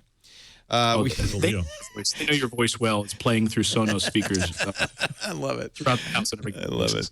Thanks to Scott Johnson, frogpants.com. Anything you'd like to plug, Mr. J? Oh, there's so much going on. The morning stream. The comic site I just told you about. I just relaunched it. All new code, all major simplification, getting that thing out of the mid-2000s design aesthetic. What are you using? I used actually an independent dude who built it on top of my WordPress install. Oh, interesting. And he's amazing. His name's John Funk, and he just did incredible work to make it just easy breezy. Great new design. I'm really happy with. That's at myextralife.com, which we'll link all to frogpants.com. But more importantly, the thing that's going on right now, that's the big deal. We just finished a successful Kickstarter for the big nerd event I throw for Frog Pants listeners and fans and followers every year. And many Twit favorites are always there. We got Veronica Belmont, Tom Merritt will be there, Brushwood will be there, Justin Robert Young's coming. We're going to have panels for 2 days. We're doing it at the Snowbird Summer Resort up in the mountains. Ooh, fun. In the beautiful canyons here in Salt Lake City, and it's going to be awesome. So if people want tickets to that and more information about what that is and see pictures and video from previous years, they can check that out at nerdtacular.com. And I'm super stoked about that. For everything else I got going on, just follow me on Twitter, Scott Johnson on Twitter, or go to frogpants.com. You'll find it all there. And thanks for having me, Leo and Clayton. It was awesome to meet you. Yeah, absolutely. I feel like you and I are brothers from a different mother. Tell Verna that. Yeah. Thank you all for being here. We do Twit every Sunday, 3 p.m. Pacific, 6 p.m. Eastern Time. That is 2200 UTC on twit.tv. You can watch live. I'd love it if you'd watch live. We watch the chat room. We talk back to you and all of that. But if you can't, of course, on-demand audio and video available after the fact at twit.tv and wherever finer podcasts are stored. Before we go, I didn't do it last week, so let me do it this week. Let's just show you a little bit of what you might have missed if you didn't watch Twit all week long. Previously on Twit, iPad Today. You don't declare your cats as dependents, do you? I wish I could. They are dependent on me. You know how much money I spend on them every year? If you send them to college, you'll be saving money. Well, like they're crazy. getting swimming lessons. And I think you got a business, cat swimming lessons. People would hire you. They call you the cat swimming lady. I know. This is just a fantasy. I'm not that crazy. I just like to pretend that I'm that crazy. Windows Weekly. There seems to be a ghost on some sort of exercise equipment in the back there. And I like it that you put a napkin over it, because that makes it much less obvious. Steven, just so you know, part of the fun of the show, pre-show, is mocking Paul's shot. NSFW. It's not for us. No, it's not. It's clearly not. That's like watching Baby Einstein and saying, "Oh my God, what are they doing?" Which I totally a train going around and around. Okay, I'm gonna pretend. Hello, guys. I'm not sorry. I'm gonna pretend that you're not mentioning Baby Einstein specifically because I made you sit there and watch it while I tried to put my daughter to sleep 2 weeks ago. Twit, like Tech TV, only better. Yeah. Thanks for joining us. We'll see you next time. Another Twit is in the can. Bye-bye, everybody.